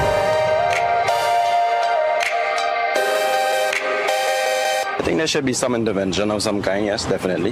Well, of course, it's healthcare, and I think that they deserve a raise in salary because every day you're sacrificing to go out on a job, right? I mean, a healthcare system is not a safe place, because at the same time, we have a lot of diseases going around and they're risking their lives. So, of course, because at the end of the day, cost of living keep going up. And it's unfair for somebody to be working on a 2013 salary in the year 2026. So if by any means they find other ways of bringing up their salary, whether it's overtime, to assist with cost of living, then yeah, because, well, they're trying their best to help people, and they should raise the wage. Well, if I'm being fair to the government of Trinidad and Tobago, while I do understand their position on the standardization should not result in professionals earning less, especially in a field as critical as healthcare. Right? Nurses are already working under immense pressure, and reducing their capacity to earn only adds to the problem, not provides a solution. Yes. What you put you there for? And all we put you there? Right, so you have to take care of the people.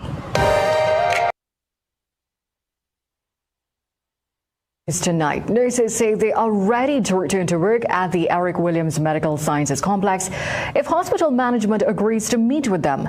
Letitia Stevens, Industrial Relations Officer for the Trinidad and Tobago National Nursing Association, told CNC3 News that nurses are demanding proper nurse-to-patient ratios to protect lives. In response to reduced overtime rates, nurses are staging sick-outs in solidarity with colleagues at the hospital in Mount Hope.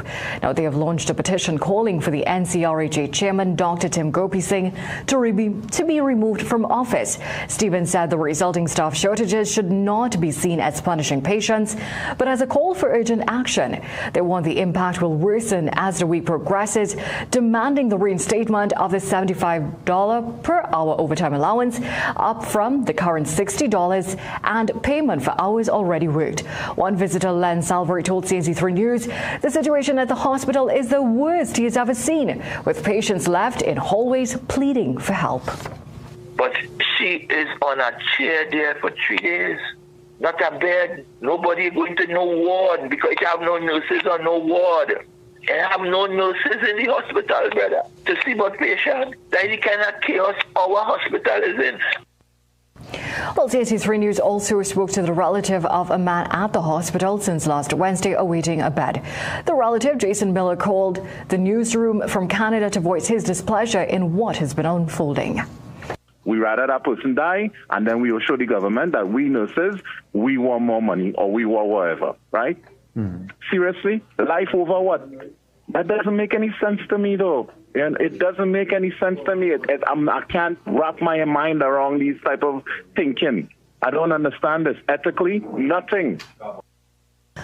Now, CNC3 News understands the staffing shortages today extended to the Mount Women's Hospital at the St. Joseph Health Centre, while no staff reported for duty at the operating theatre of the Eric Williams Medical Sciences Complex. Well, calls and messages to Health Minister Dr. Lakram Bodo and Minister in the Ministry Dr. Rashad Citron went unanswered. We await responses from President of the TNT National Nurses Association, Edie Stuart. Well, on the back of that story, today we asked, should the Prime Minister intervene to end the impasse between the RHAs and the nurses? I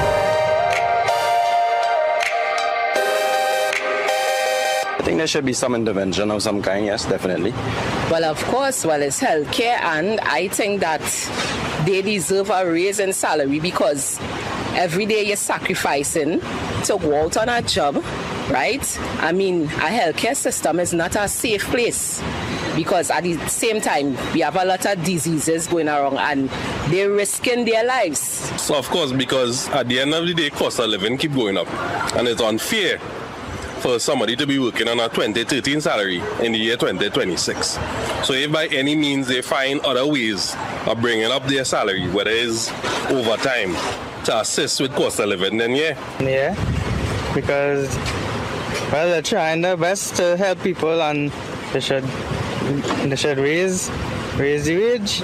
Well, if I'm being fair to the government of Trinidad and Tobago, while I do understand their position on the standardization should not result in professionals earning less, especially in a field as critical as healthcare, right? Nurses are already working under immense pressure, and reducing their capacity to earn only adds to the problem, not provides a solution. Yes.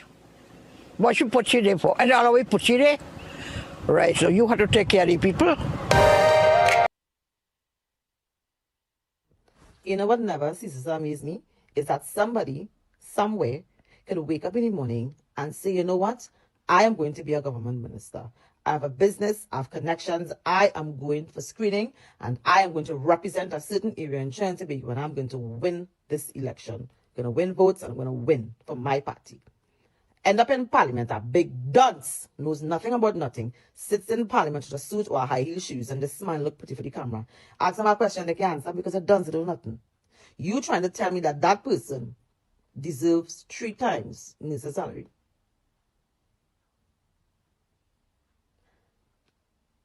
You think that that person deserves that money they're getting when the money come? You think so? I don't think so. You guys have been stifling nurses for the longest while. Nurses working on 2013 salary and all they find that normal. Or let's see somebody stupid or some kind of thing. Everything going up, everything is going up in the supermarket. Prices for everything is exceeding. And you're trying to tell me I must work on a 2013 salary. Then on top of that, you'll pull money I get, they go and cut that. Man, I don't know if you need to hear this, but 14 days sick leave, 14 days casual leave, and there's this thing called emergency leave.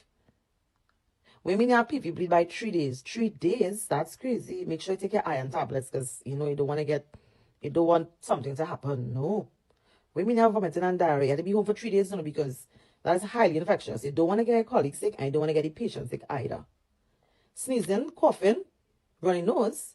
Did you do a COVID test? No. Maybe you should get one. And even if it's negative, it is still a bit infectious. I don't want you to be around patients and your colleagues. That's crazy. That's crazy. According to the previous First Lady, Michelle, when they go low, we go lower. Lower than the white line. You dig?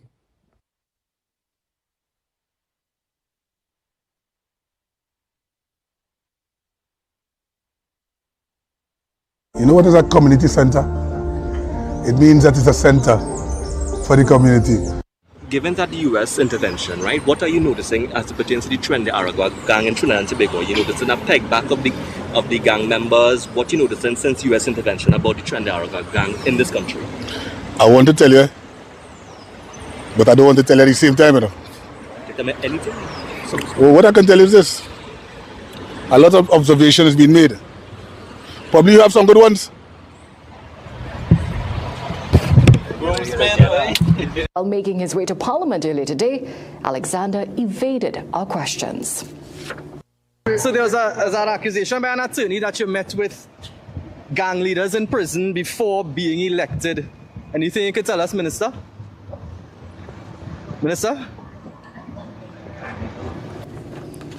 From the reports you've gotten so far, have they found anything outside of marijuana in the schools, like let's say other substances, other types of drugs, whether it be Molly, ecstasy? If I just had a banana, would you see it? Some attorneys, they are taking milk from their own cow and drinking it. It's not for sale sometimes, but they are taking milk from the cow and drinking it. So they are talking on behalf of themselves and sometimes not even on behalf of their client. What? Bro, what are you talking about, man? What you just said is one of the most insanely idiotic things I have ever heard. At no point in your rambling, incoherent response were you even close to anything that could be considered a rational thought. Everyone in this room is now dumber for having listened to it.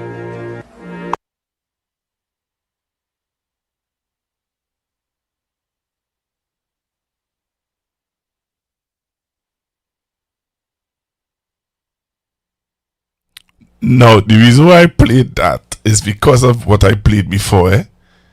The young lady said that politicians working for more money than them, and when you listen to their conversation and they can't even answer a question, my mind just run on that particular politician. That particular politician, my mind just ran straight to him. I don't know why. I could be wrong. Maybe it's he she talking about. Me could be wrong. But for me, from the time she said what she said, my mind run on that politician. Yes, Mr. 10%. Hey, that's I was going for back now. I was going for back now. Are you going for now, man, boy? Because of what the young lady said. We know see you. Yeah, I had to show you sometimes. Let me tell you something, yeah? Somehow let us forget. Some of you, listen to me. You, some of all, yeah? Just forget. Look, somebody said, look, let me tell you this. Somebody said something here. Somebody said, you see today UNC was giving out, was giving them Baptist gift cards for Pennywise and money giving cards, money gift cards. You will see how they going back and vote UNC. You know how people just type now. So the person is saying, you see today UNC giving them Baptist gift cards for Pennywise and money gift cards, you will see how they going back and vote for UNC. That's what the person said. Very shocked, man. I know. But my problem is, Pastor. What? What is your problem? Who is Tim Gopi Singh to take off $15 off of the people's incentives? The man said, remember, Eddie Stuart was here. And Mr. Stuart said that the CPO tell them that they cannot be paying so much in pool. Port of Spain cannot be paying so much in pool. Really? Yes. Well, the CPO and Gopi Singh will go on the water and change pampers and put on band-aids. Because how you could tell you're not sitting down, you're not in nobody's shoes. But you could tell them what they can get. Really? Really? That's how it's working. Well, let's him Gopi Singh and the CPO go on the ward. I'm very sorry. Because all have to be mad. You can't be sitting in the AIC office and telling people who spending 14 and 15 hours a day on a ward. They're very in a trend. And you tell them they can't get that kind of money. Who is you that tell the people like all of mad? All of a sudden in his AC office and just using a pen and telling a man or woman when he or she can get? Are you mad? Well, like I say, let him go be sing and the CPO go up all around them and change pampers and put on band-aids. That's all I'm saying. Go on. Thank you very much. Thank you very much. So see, I-95 have a notice here. Emergency meeting held at MT Mount Hope today. NCRHA Chairman Tim Gopi Singh reportedly held an emergency meeting with management at Mount Hope today. He was seen leaving. He promised shortly after 2 p.m. No word yet on what transpired in the meeting. Interesting. Hello, good evening. Hello, good evening. Hello, good evening. Hi, good evening. Yeah, Pastor Google? Yes, sir. Oh, yeah, am I live? You're live. Oh, yes, sorry about that. Oh, yes, I would like to ask a question. Go ahead. Okay. Could you remember sometime early last year that it had on a Monday night forum that a former senior health government official made a statement stating that the health minister at that time, Terence Singh, is the worst health minister in the history of Trinidad and Tobago. Oh yes. Can you remember that? Yes. I would like to ask right now, what is the position of that same individual who made that statement right now, since all these things is happening right now in the health sector in Trinidad and Tobago right now? I want to know where is that person right now, and if he will retract that statement or he will stay with that statement. Well, because all what is taking place right now, yes. Never had that problem. Thank you. You're right, caller. Caller? Yes, sir.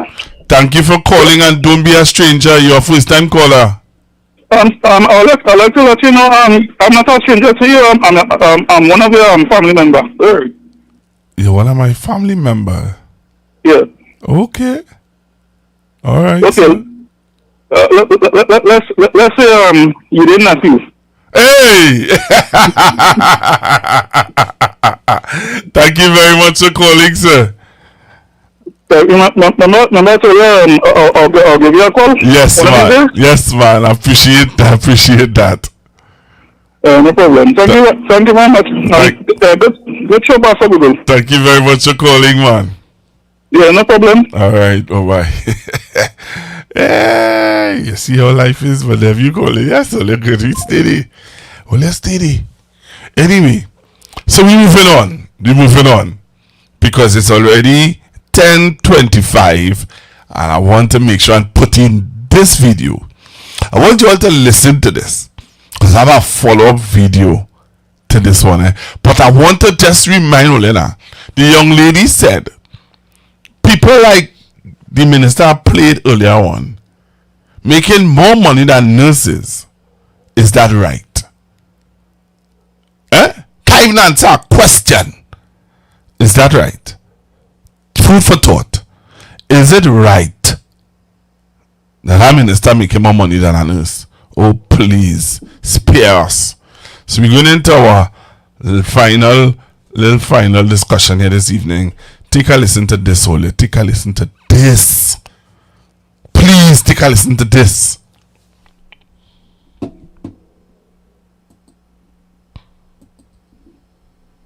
Minister of Energy and Energy Industries, question number 48. Mr. Shiva Ramnarayan was hired as Vice President of Finance on October 14, 2025. The position of Vice President, Finance, Technology and Risk was advertised internally and externally in September 2025 in accordance with NGC's employment policy. Speaker to the Minister of Energy and Energy Industries. Is the Minister aware that Mr. Shiva Ramnarayan was terminated from both CAL and TSTT under questionable circumstances?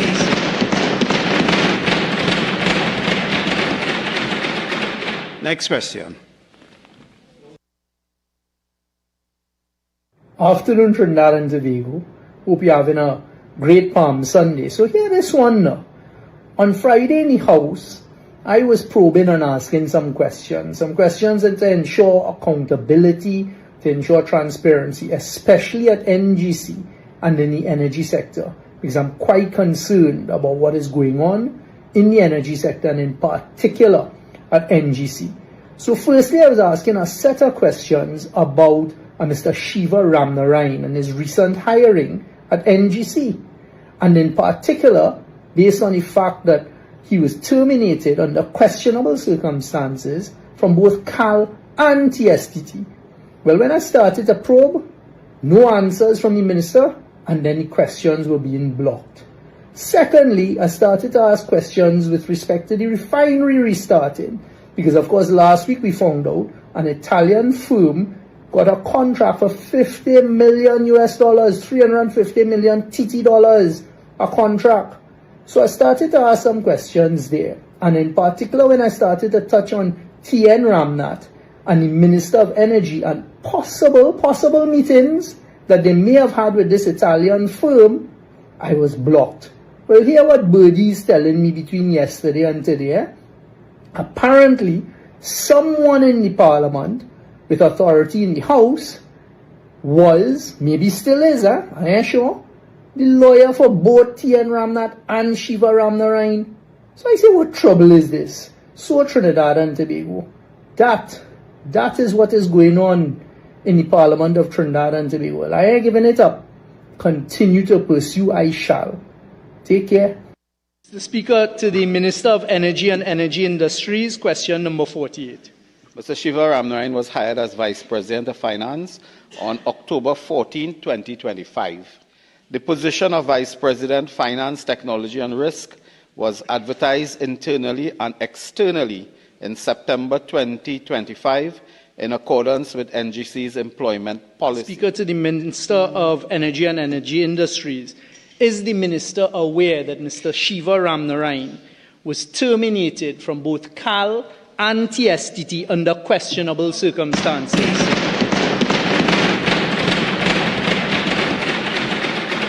Next question. Afternoon, Trinidad and Tobago. Hope you're having a great Palm Sunday. So here is one now. On Friday in the House, I was probing and asking some questions that to ensure accountability, to ensure transparency, especially at NGC and in the energy sector, because I'm quite concerned about what is going on in the energy sector and in particular at NGC. So firstly, I was asking a set of questions about Mr. Shiva Ramnarayan and his recent hiring at NGC, and in particular, based on the fact that he was terminated under questionable circumstances from both CAL and TSTT. Well, when I started to probe, no answers from the minister, and then the questions were being blocked. Secondly, I started to ask questions with respect to the refinery restarting, because of course last week we found out an Italian firm got a contract for $50 million US, 350 million TT dollars, a contract. So I started to ask some questions there. And in particular, when I started to touch on TN Ramnath and the Minister of Energy and possible meetings that they may have had with this Italian firm, I was blocked. Well, hear what Birdie is telling me between yesterday and today. Apparently, someone in the Parliament with authority in the House was, maybe still is, I ain't sure, the lawyer for both TN Ramnath and Shiva Ramnarayan. So I say, what trouble is this? So Trinidad and Tobago. That is what is going on in the Parliament of Trinidad and Tobago. I ain't giving it up.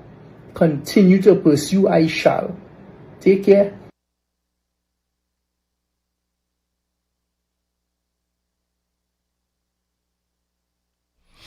Interesting, eh? Interesting, and we look forward to hearing more and more and more about these things. We look forward to hearing more and more and more on these topics and these things, because some or the other people feel, and people really take us for fools in this country. You know that, right? Well, you know that there are some people who genuinely believe that the population is really stupid, eh? They really believe that. They believe that, you know, hey, we could play them. We could play them for fools. Yeah, man, we could take them for real fools. I looked at a video today. Someone sent me a video, and you know, it just shows me, it makes me really wonder at times. Some people just have no shame, you know. No shame whatsoever. What am I talking about? I saw a video, and I'm realizing more and more that the UNC is they're trying to get fresh faces. Because like most of the persons who would have supported them, apparently those persons have turned their back on them. So what the UNC have been doing now is that they have been getting fresh, trying to get, not, it rather be totally new, but get voices that people would normally listen to. Yeah, they're getting those persons to come out and make statements for them. So I saw this video and I was taken aback. I said, nah, man, this fella's serious, boy. He really want to do that? But anyway, you don't know what you don't know what it entails for him. You know? So I want you to listen to this video. Alright, after I'll take some of your calls. Alright? Well, take a listen to this video. I am confused, eh? I'm real baffled and confused by this video. Really baffled and confused by it. But again, you all listen to this video and tell me what all you think. I want to be honest, and people could say what they want. You see, with this government, it have a better fairness, where equality of diversities are concerned. Yeah, because you know sometimes people just say, well, alright, this government is African, that government is Indian. Honestly, you're seeing everybody getting something. It could be how small it is. You mightn't get what you want, but you're not getting the opportunity to say, African people ain't getting this, or Indian people ain't getting this, or Douglas people ain't getting this. You're not getting that chance to say it under the UNC. And you could say what you want, that is the truth. And that because the leader of the party, you see Ms. Kamala Prasad Bisasa, she don't have that racialism within she. You understand? And me personally, being around a lot of the heads, me ain't see it neither, with plenty people. You understand? Me ain't see it. So that is our kudos to that. Just upkeep that, and we on the proper road. Laptop, African and Indian children gain. Grant, African and Indian gain. You're not getting the opportunity to say African people ain't getting nothing, because you know that is the customary thing. You know what has been sad? It has been sad to see. It's sad in one way and then it's good in the next way, because that's what our government's supposed to do, right? Make sure it's equal, right? But you see, sometimes governments where they go class it as African governments, it is sad to see that they just leave the people undone now. But yeah, someone saying, and then people who not even in the wait. I'm confused. On one hand, you're saying that this government not racial. They're not racial. But when you watch the makeup of the boards, and stuff like that, there's more East Indian people than African people. One African per board as a token. If there are 1, 2, and that's it. Right? But he goes on to sink himself more by talking about the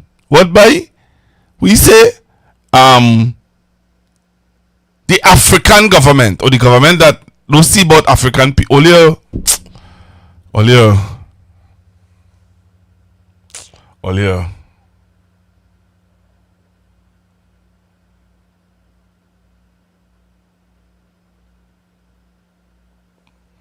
Right? Earlier, he talking about laptop.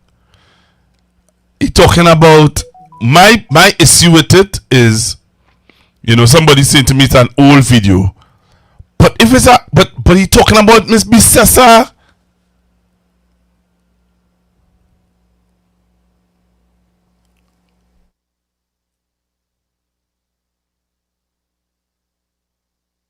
Majority of that race had to come and take care of your own people for you now. If you understand what I'm saying, but that is what government's supposed to do, right? Make sure it's equal, right? But you see, sometimes governments where they go class it as African governments, it is sad to see that they just leave the people undone now. But you understand what I'm saying? And then people who not even in the majority of that race had to come and take care of your own people for you now. If you understand what I'm saying, but that is what government's supposed to do. Straight. Areas ministers didn't even win. They're doing more in the areas for the people there than the ministers who's supposed to be doing. Well, when it is the happen, what they're still ain't doing anyhow. So, yeah.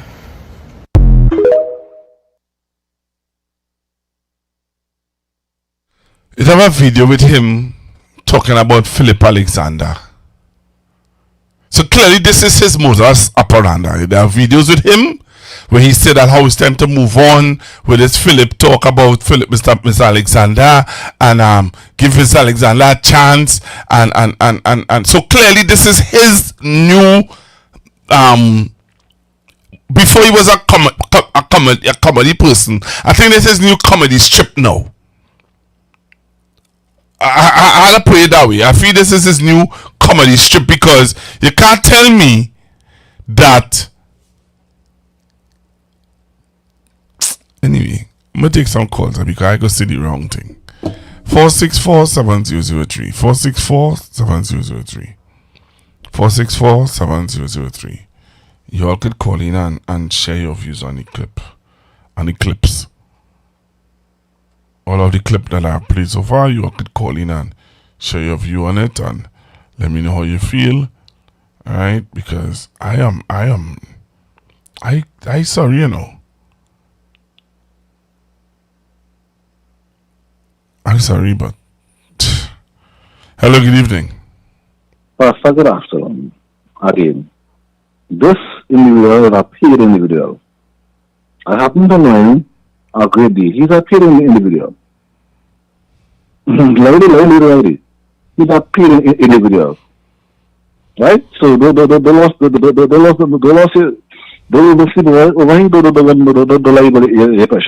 And half the time he knows, as you can see, half the time he clearly knows nothing of what he's speaking. He's a pure individual. Have a good night. All right, thank you very much.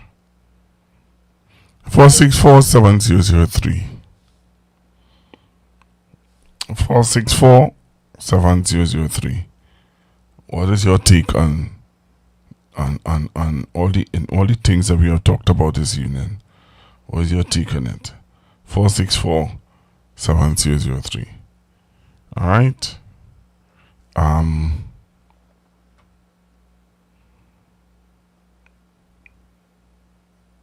I sorry, but see those blatant lies and misinformation and those kind of things that I don't know, boy. I don't know. Some people can just brush it off and move on, you know. But sometimes you need to highlight these people and show that they are on follies. They try to take people for fools, and at times you just need to call them out. Right? So we talked about Carl and the airfare. We talked about the airfare to Tobago and the subsidy that may have to be cut. We talked about the nurses not being able to work properly, and somebody would have called CNC3 from Canada and say that, hey, they think it's unfair. You know, Tim Gopi Singh, I think Mr. Gopi Singh is sinking the thing more and more. Yeah, Tim Gopi Singh is sinking the ship more and more. I seen a news report here where Gopi Singh, nurses taking home over 80,000 from overtime. Mr. Gopi Singh, those are the same things that people had a problem with the other government, talking about how much money people making in Petrotrin. Hello, good evening. Hello. Hi, good evening. Hello. Hi, good evening, sir. Good afternoon, sir. Good evening. I would like to ask a question. I heard the Muslim people and them they how much money they got from the government? I ain't the Baptist people get any money from the government. When you say, I'm trying to understand what you mean. Where can I get the information that the Muslim people, what did they get money from the government for? They get $1.something million from the government to help them with a eBay. You sure about that, sir? Could I find where could I get that information? Where could I get? I heard that in the news. Where could I?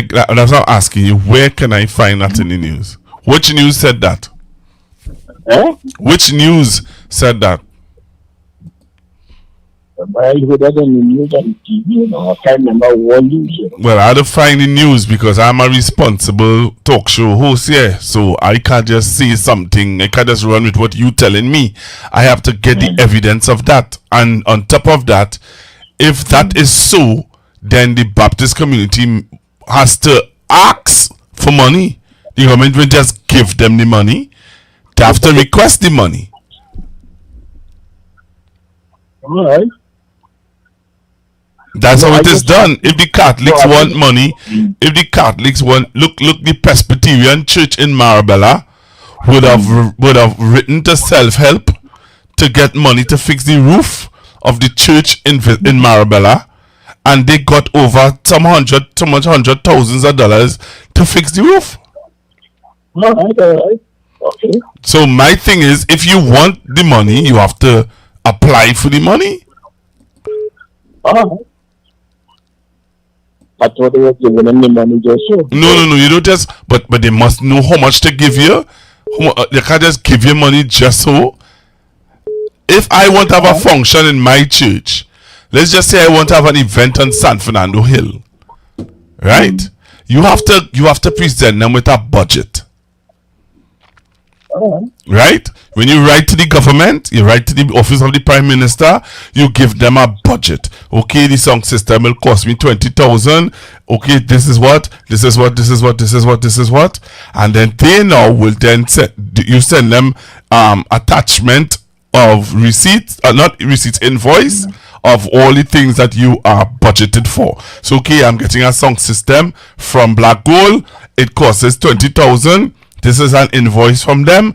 They will then make out a check to Black Gold, or they may make out a check towards the church, and you now have to pay the persons, and then you send back those invoices to the ministry or to the office of the Prime Minister, so that they have proper accountability to know, well, okay, we gave Pastor Google 200,000, 100,000 to have an event, and he was accountable to us for the 100,000. So when he writes back again for another subvention or for money to have an event, we can give it him because he is trustworthy with such and such. Even so be the case, they're not supposed to at least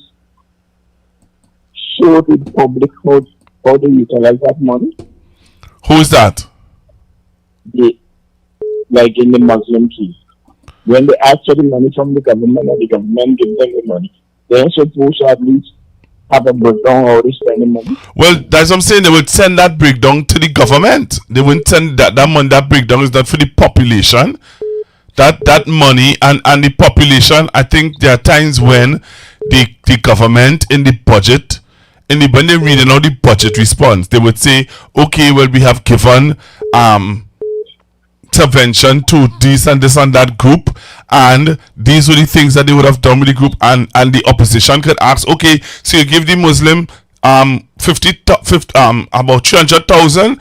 Okay, could we get an outline of how they spend that 300,000? And the government would then, the receipts that I send in, they would then send it to the opposition. The opposition will vet it and see, well, okay, those are proper suppliers, and yes, X1Z. Okay. Well, I think I get you there. Okay? Yes, sir. Okay.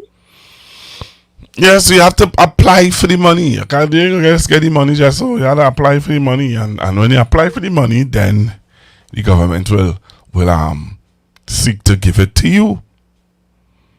You know, I don't know if Miss Barbara Burke and they would have applied.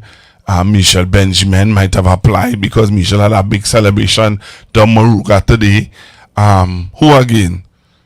Mr. Brathwaite and them might have applied. We don't know.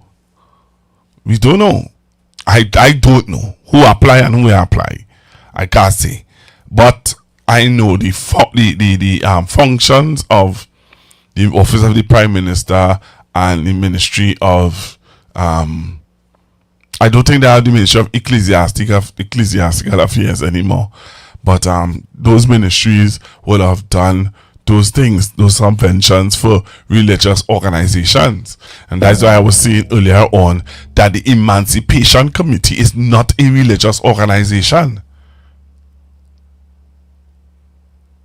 So they would write to the Ministry of Culture.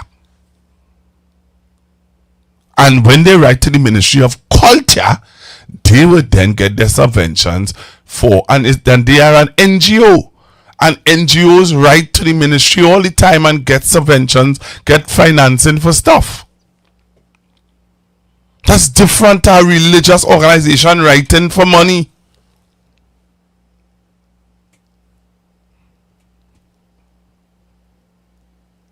It's different. So, really and truly, you know, somebody said that is how PNM does it, not UNC. I hear ya.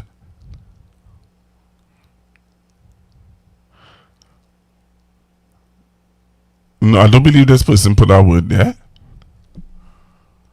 I don't believe that's the word that person want to put. Anyway, hello, good evening. Good evening. Why are you answering good evening so rough? What have I done? For somebody who don't want to have a show, well, people on, but what? Only this for Diva. You bacchanalish? How am I bacchanal? I am very calm. I am just telling you, for somebody who didn't want to have a show. Because sir, it's a weekend, it's a holiday, and I thought that people would not want to be on. Well, 600 something people didn't want to be on tonight. As I said just now, sir, I thought because... Why are you shouting? Why are you shouting? I'm not shouting. You find the mic must be loud, but I'm not shouting. Well, pull back from the mic a bit now. Okay, I will do that, sir. Right, wow, I'm being told what to do, what to do. You're the engineer. Just tell me how I'm talking to you, how I'm answering you, so... Anyway, yes, sir. Mm-hmm. Well... No, I thought you called to talk about... No, I just called to let you know that, I mean, watching the amount of people on somebody who didn't want to have a show. That is why I could to prove my point now. To be a bacchanalist, that we are called to do. Eh? Anyhow, anywho. What bacchanalist? What are you talking about? Look how nice I'm talking today. Very, very nice and calm. True. I wasn't doing that by the gate today. When you were demanding I do a program. Anyway, anywho. So what going on in your neck of the woods? What you cook today? Food. Okay. That's good. I ate food too. So good. That's nice. Very nice. Okay. So we're doing for the long weekend, Friday, Saturday, Sunday, Monday again. What I doing for the long? We now have some things coming up. Yeah. Some things coming up. That's nice. That's very good, man. Yeah. Business blooming? Yeah. And you're an accountant? No, thank you. I can count my money. Well capable of. Wow. Interesting. I hope you can come here. I see YouTube there. Have a good evening, sir. Have a good evening. Have a good evening, sir. You see? Do so like so. Have a good evening. Bye-bye. Blessings to you and yours. Alright, you Tell too. Marsha said hello. Have a good day. Bye. You're breaking up. Tell Marsha said hello. You're breaking up. Go on. Okay. Bye-bye. I'll tell it to the nation then. Okay. I want him to tell his tell Marsha hello for me. I am out. I thought you're gone. What are you still doing there? Okay. At what? And I hear you're breaking up. You're breaking up what?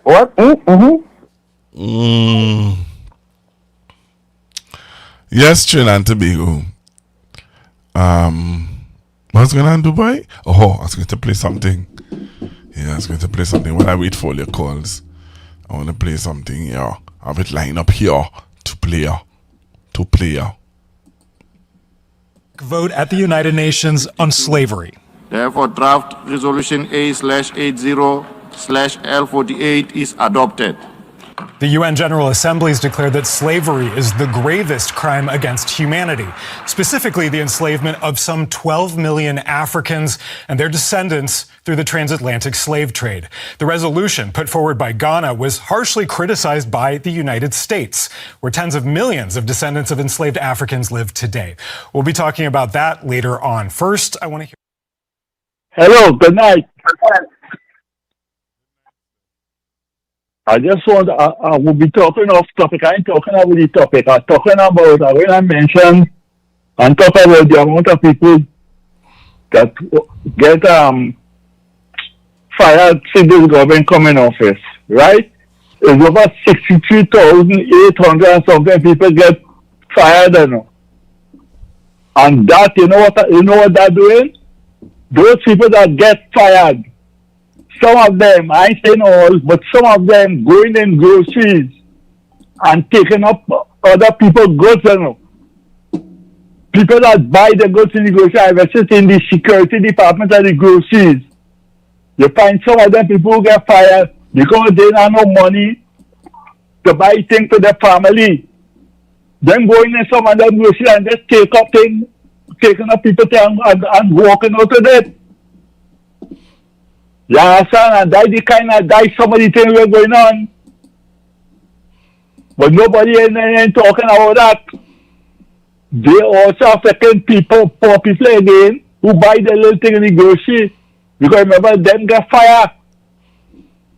Them walking away. So when them going to grocery, when them going in grocery and taking up other people's goods that they pay for already. You understand what I'm saying? Yeah, I hear you. You hear me? Right. I just wanted to bring that point on. That was going on, and it's not an easy thing. You understand? The fast and the people, and then people hungry. They have to try to go to school. They have to buy the train. The train have to get food. They have to get clothes. All that kind of thing was going on. And like people in study, they ain't thinking about that. You understand? These things are affecting normal other poor people who have a little change who going on and things. Them who get unemployed, some of them desperate, they don't have food. When them going to go see, them just taking up other people things that they don't pay for and then by them taking it and walking out. All right, you understand? All right. That is all for now. Thank you. Oh boy.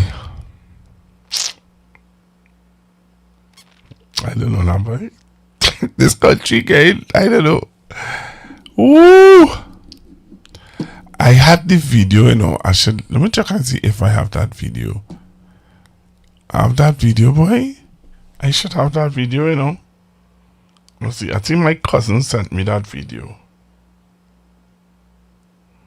Yes, I think my cousin sent me that video. Yes, she sent me that video. Alright, my cousin sent me the video. So I'm going to play the video now. Is the gentleman still on? Yes. Okay, I have another caller calling in. Hello, good evening. Yes, good evening, Pastor Google. How are you doing? I'm cool. With respect to the video that you played with the young man, I think it raises a very pertinent point. Recently, the education minister was on one of the news networks, and he was pointing to the fact that the employers were asking him for more critical thinking and problem solving, I guess, subject matter for the students. So you see a correlation between the inability to think critically. I remember you were mentioning recently about a program that you wanted to have with the young people called Critical Thinking. Yes, we're having that program starting very soon. Right? No, you're seeing the importance of it. I don't think, if you're looking at opportunities to interact with the public, like what tongues say and these different things, and you're listening to the responses of the individuals, it lets us know that maybe, just maybe, academia in the country might be a stumbling block compared to yesteryear, and it may be filtered. If you could get a statement in the parliament that a minister is the poster boy for ALTA, it might be a canary in the coal mine as to we may have a problem that's filtering, that's starting from the ground up. So from a visionary standpoint, I think you're on the right track when you're mentioning, when you're looking to pivot into a dimension for critical thinking for the young people. You have to be able to weigh the evidence, if you will, the pros and the cons. We used to hear that a lot, weighing the pros and the cons. I mean, for a statement to be made, somebody to make a statement and say, well, whether it's a full government or another government, you have to see about your people, but then seeing, as we call the last caller mentioned there, pushing 70,000 people on the breadline. And it appears to be East-West Corridor people, Dr. Rowley warned about that. They will get a 10%, but, that mortgage and that car payment and thing might be a thing of the past. And if you're looking globally, the purchasing power of the dollar, the current government was talking about devaluing the dollar. That is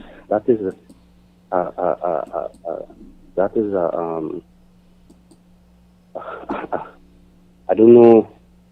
That had to be a psychotic episode, because as you have something, the reserve currency for the globe, as that loses power, you see what it is going on. People calling it from the States and saying, hey, cost of living going up because the value of the dollar going down. Right? And then you look at the bond market, look at these things. All of these things is stuff that Stuart and them was trying to outline in the parliament, putting on, like I say, a real masterclass. But if you're struggling with critical thinking and problem solving, you may not be able to really understand where it is he coming from, you know. But then you have other episodes where people blowing in a bag and talking, you know, just craziness, and you have a speaker of the House. Parliament is private chambers, you know, Pastor Google. So what is said in there, they could afford to talk crazy in there because it's private. You notice people very, very, very careful when they're talking in a public setting. That pre-action protocol letter is no joke. Right? So I think it's something to be mindful of. With the education minister saying the employers saying that they need more critical thinkers and problem solvers, then it might mean have a bottleneck somewhere. You know, and I think the real example of that was Doge. Department of Government Efficiency. They started to let go people left, right, and center because why? Maybe not everybody that passes into the system really adding value when they get to where they you know. No wonder they had to fire, like I mentioned before, the whole Watson Duke thing. He's a man in energy now. I don't know how profitable that's going to be for us down the road. All right. Thank you very much, caller. All right. Thank you. Thank you for calling.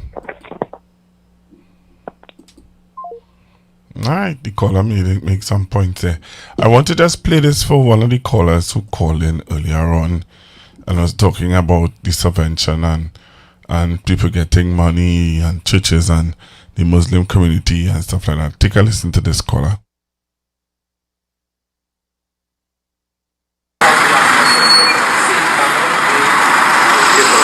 Your giving is truly a reflection of your spirit. May God continue to richly bless you and continue and guide. Yeah. One more on this side. One more.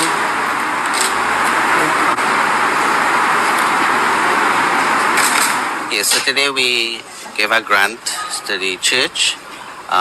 We have 3 grants that we normally give. One is MRG, where we do a grant for minor repairs. We do also for disaster, ARAG, and then we have the CID, which is a development program where we help communities in construction, repairs, like what the church will be doing.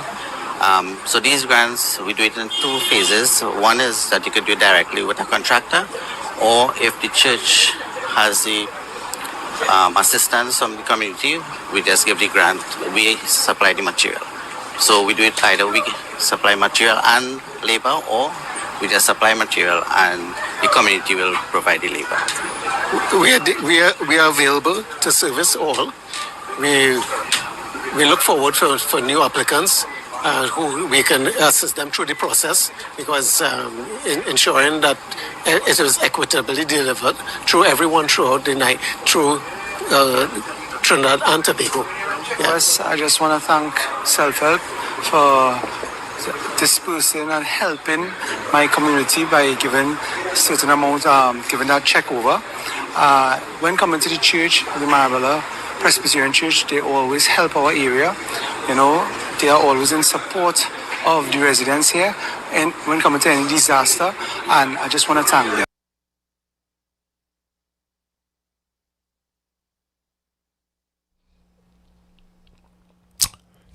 San Fernando East, just want to make sure you understand.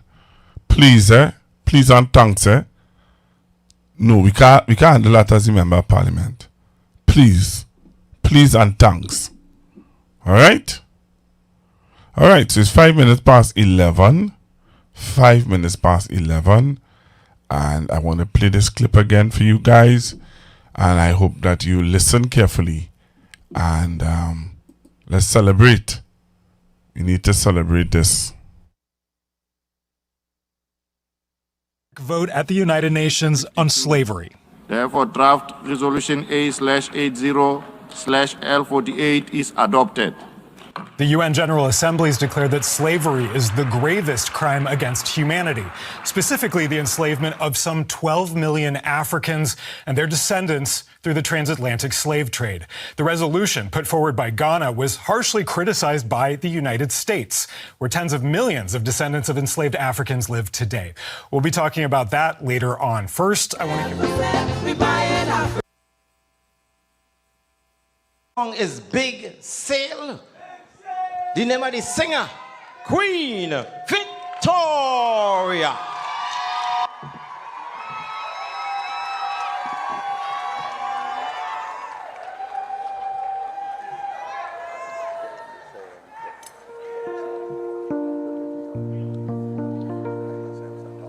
Africans, for sale, for sale, for sale.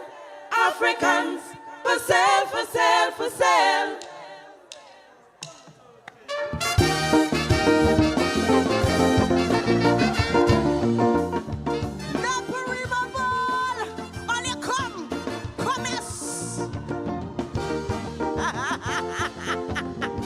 All your good, yes?